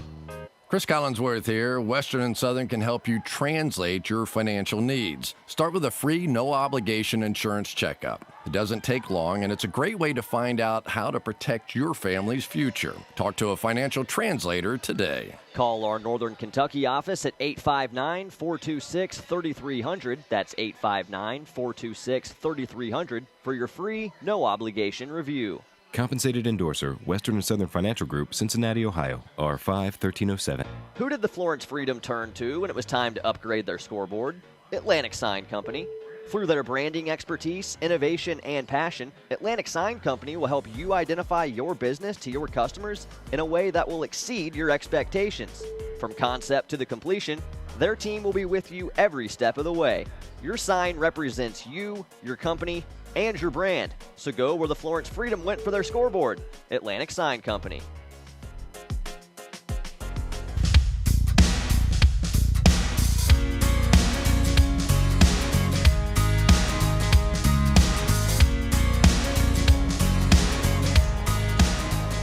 On to the bottom of the 8th. 10-0 the score. Otters in front, trying to even this weekend series at 1 game apiece with the Florence Freedom, and with that win, should they get it, they will push the Freedom back to a game and a half out of the top spot in the West Division, where they were entering the series opener last night. Aaron Brody with you from historic Bosse Field. Chris Amend, the knuckleballer, back out there on the bump. Here in inning number 8, he will see Grieshaber long. He scored his 2 outs in a 2-for-4 performance, both line outs to center field. He has hit the ball sharply all night. Amend will float the knuckleball outside for ball 1 to Grieshaber.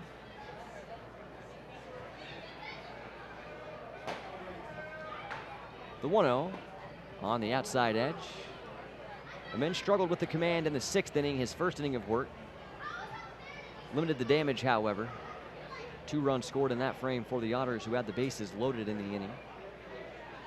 1-1 now. It's hit high in the air, but this should be playable in left center field. Luis Pintor is making the call, and now he's made the catch. Grieshaber retired for out number 1.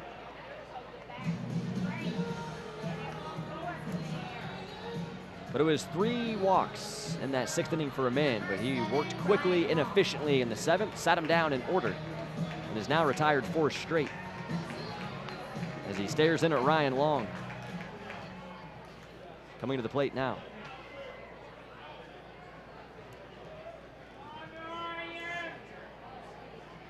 Long's gotten back on track in this one. Been on base 3 out of 4 times with 2 RBIs. Knuckleballs too far in. Long subscribed to the aggressive approach facing Amend the first time he saw him in the 6th inning. Swung early and often at the knuckler. They'll watch this one skip. It's a 58-footer for ball 2. A double, a single, a walk, and 2 RBIs, 1 run scored for Long, who starts the heart of Andy McCauley's Otters lineup. 2-0 on the way. Knuckleball was above the belt, and it'll be 3-0.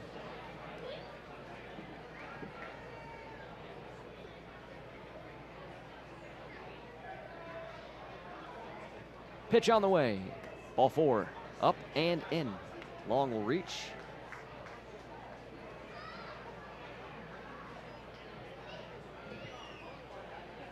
Elijah McNamee to come to the plate.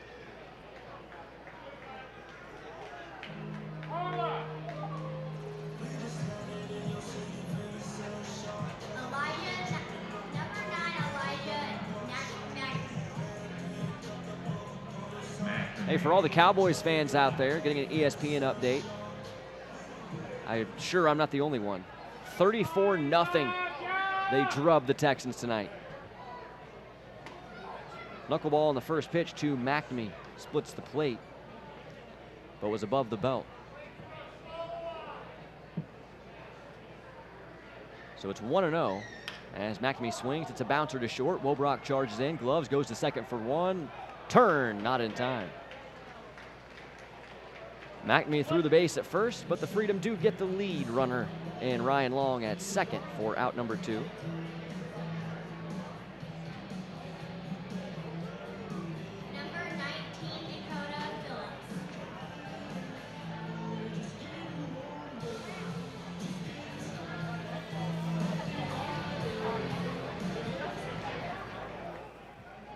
Solid walkout choice for this Dakota Phillips. Knuckleballs low and gets between the wickets of Rinsky, but he's able to recover quickly enough. And I'm not sure by the look of it that McNamee was all that concerned about taking an extra base in a 10-run game in the 8th.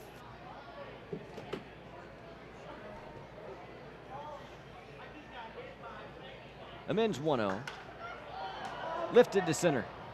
Ricky one step back, now a late adjustment to his left, and he's got it. So Amends turned in 2 strong innings of relief in his final 2 of a 3-inning performance tonight, and he breaks the trend for the first time in this one. The Otters do not score in every other inning. Little wins in a 10-0 game. Freedom to the plate, top 9. They need 10 to tie on the Freedom Broadcasting Network.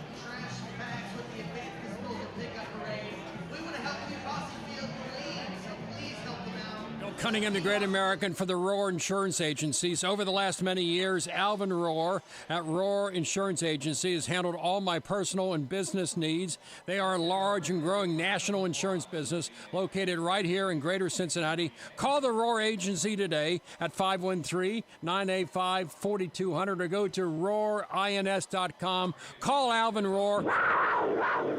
Call the Roar Agency today.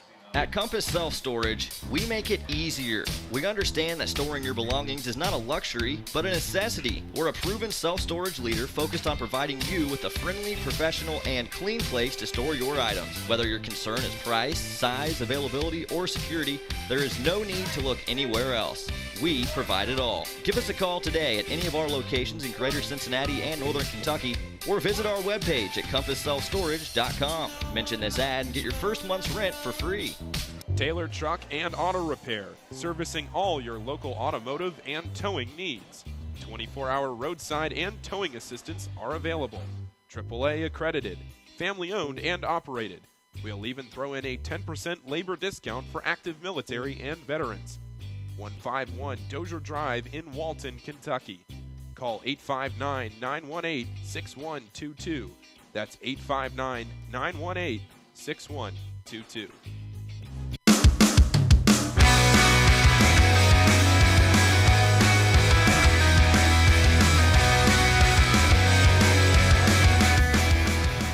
Time to activate a little offense here. The Freedom trail 10-0, last chance. 3 outs away from an even series with the Otters as Taylor Bryant watches a first pitch fastball called strike 1. Trace Norkus back out for a second inning of relief. He is the only other Otter to toe the rubber tonight outside their starter, Austin Nicely, who performed nicely, going 7 shutout frames tonight. 0-1's too far in. Bryant leans back, avoids it. And the count's 1-1 to number 1.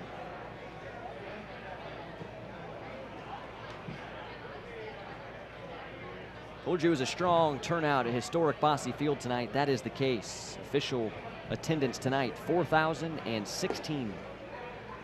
Low fastball for ball number 2.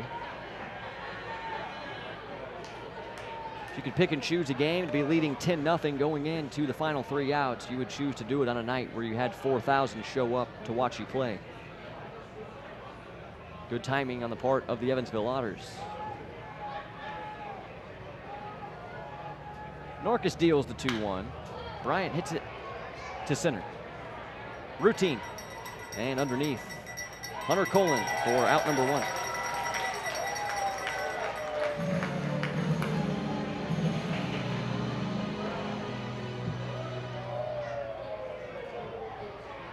Number 22 catcher Ryan Rinsky.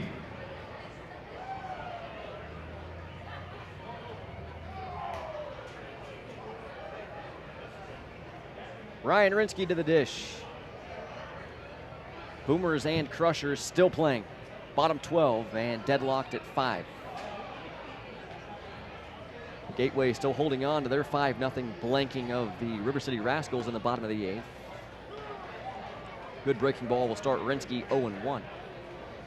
Cross down the middle at the knees.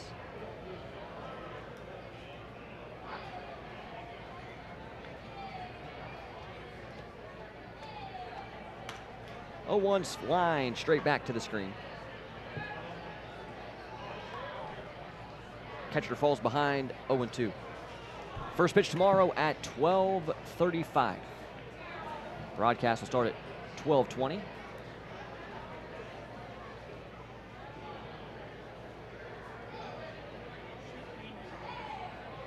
Oh-2. Hammered down the line and left, but it'll bounce off the canopies in foul ground. It may have broke Rinsky's bat. He's walking back to the dugout in search of new lumber. Normally you can tell on contact. Looks like Mercurio gave him the lead pipe that Deuce swings, and Rinsky handed it right back to him. No, I want a bat that actually looks like a wood bat. Oh, I stand corrected. He will come back to the plate, swinging that lead pipe looking stick that Mercurio uses. Likely not the same exact bat that Mercurio swings, but it looks exactly the same. Silver wood bat, black tape job around the handle. The 0-2, breaking balls in the dirt for ball one.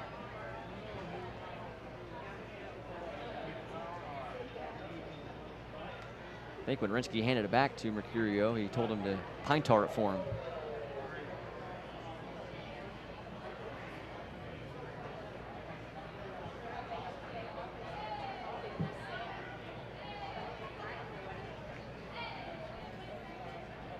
One-twos at the shoulders. An easy take. And number 22 is in a 2-2.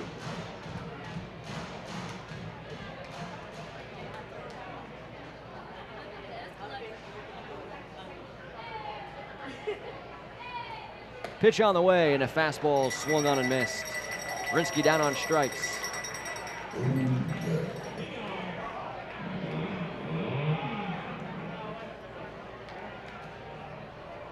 Number 8. Austin Wobrock is the last line of defense for the Freedom here in the top of the 9th inning.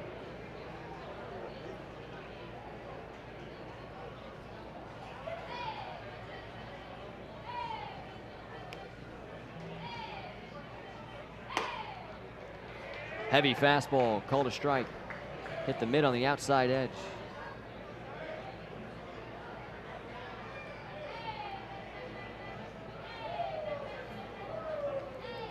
The 0-1 in the dirt. Kind of leaving up 1 ball and 1 strike. Barring a serious rally with 2 outs, the series will come down to the finale like all 3 other series before this one. Fastballs outside. 2 balls and a strike to Wobie.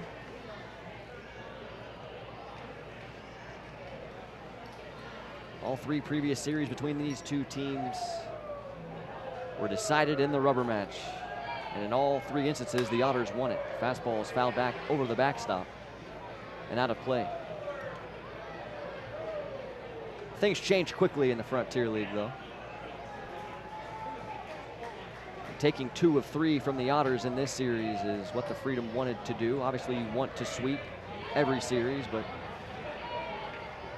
winning the series was line 1. They'll have that chance tomorrow. Here's a line drive. This game's not over yet. It's down in left center field. Hunter Cullen now will misplay it. Wobrock will get second base because of it. A slide, and he's in there. A 2-out double. Wobrock refuses to be the final out and challenges Connor Crane to do the same.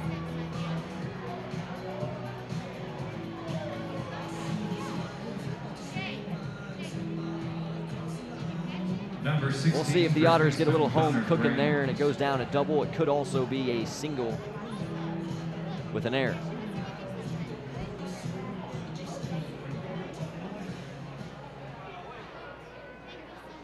All eyes on the manually operated scoreboard.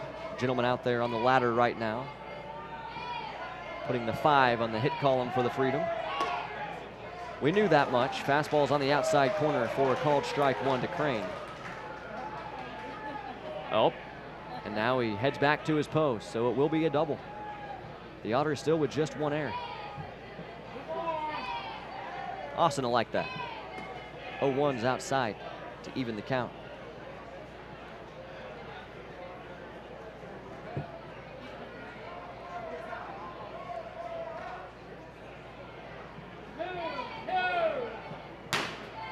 Nineteenth double of the season for number 8, Wobrock.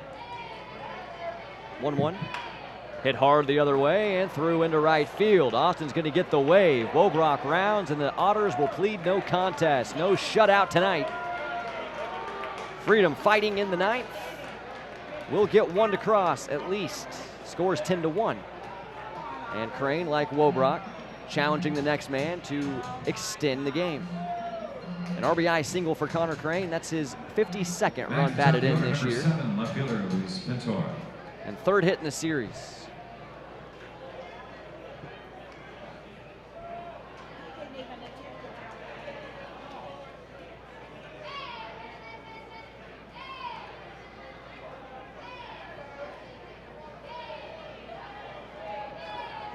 Luis Pintor to the plate. 2 outs and Crane at first. First pitch, low and away. Looked like the heat. Norkish choked it. 1-0.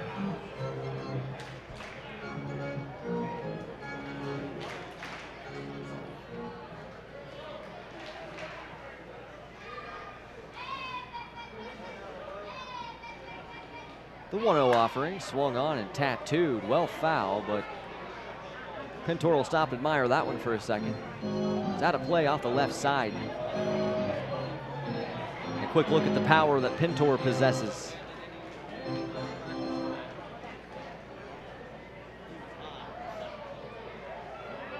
Closing in on the 3-hour mark of this game. First pitch at 6:36. I've got 9:31 here in Evansville.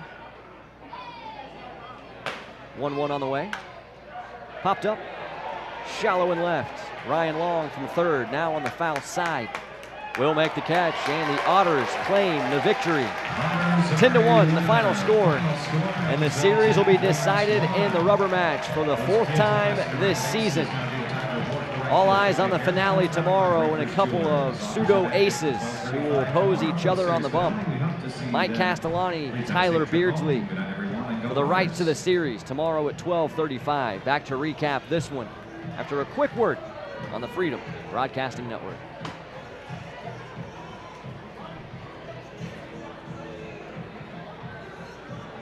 Who did the Florence Freedom turn to when it was time to upgrade their scoreboard? Atlantic Sign Company. Through their branding expertise, innovation, and passion, Atlantic Sign Company will help you identify your business to your customers in a way that will exceed your expectations. From concept to the completion, their team will be with you every step of the way. Your sign represents you, your company, and your brand. So go where the Florence Freedom went for their scoreboard. Atlantic Sign Company.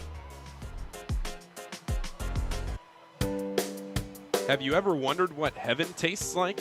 Today at the ballpark, we are giving you the opportunity to do just that. To delight your taste buds, we present Curd Town deep-fried cheese curds.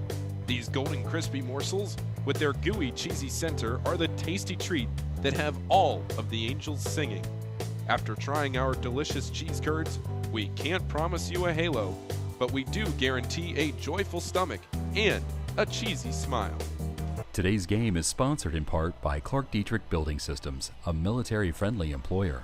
Clark Dietrich offers a comprehensive lineup of steel construction products and services across the United States and abroad. Using cold-formed steel, we manufacture innovative products for interior framing and finishing, exterior framing, floor and roof framing, as well as clips, connectors, metal lath, barrier mesh, and accessories. For more information, visit our website at www.clarkdietrich.com. Can't carry a bowling ball in a plastic bag.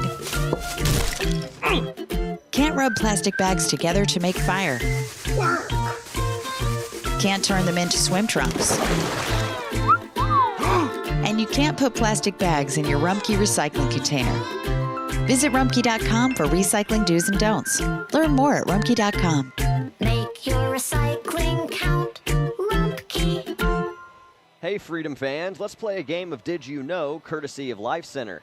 Did you know organ and tissue donation is life-saving and life-changing for thousands of people? How about that more than 600 people in greater Cincinnati are waiting for a life-saving organ transplant? You can change someone's life with a simple yes when you go to renew your driver's license or state ID. Say yes and register to be a donor. Visit lifepassidon.org for more information or to register online. Life. Pass it on. You belong at Citi. We are now hiring customer service agents to join the team at our Florence, Kentucky Customer Contact Center. Working at Citi certainly has its perks: tuition reimbursement, great pay, business casual dress code, and benefits day one. To discover a career at Citi and join our remarkable team, visit jobs.citi.com/Florence.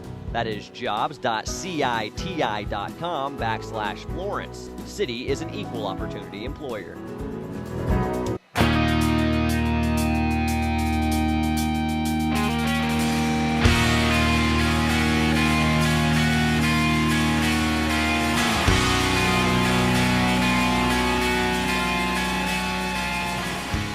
Welcome back inside the broadcast booth at historic Bosse Field. The Evansville Otters announce their presence in the series and hand the Freedom a 10-1 loss in tonight's middle game. In defeat, the Freedom fall to 52-38 on the season. The Otters improve to 53-36. With the loss, the Freedom will be a game and a half behind Evansville, with one more to play tomorrow, so they no longer have the opportunity to play for first place with a win in tomorrow's finale, but they can pull within a half game ahead of the final week of the regular season. That will start 9 men on base. Evansville stranding 7. Tonight's winning pitcher, Austin Nicely, he was superb again. The lefty has figured things out in the second half of the season and improves to 6-7 on the year. Final line for Nicely in victory tonight: 7 innings of 4-hit baseball, no runs, no walks, and he struck out 5. On the losing end, the lefty George Foe falls to 2-4. His final line tonight: 5 innings, 8 hits, 8 runs, 6 earned, 3 walks, and 5 strikeouts. Quick recap of this one. The Otters did a lot to put this one to bed early. They landed a haymaker in the second. They batted around off the lefty Foe. Scored 5 runs on 5 hits. RBIs in the inning going to David Cronin, 2 for Ryan Long.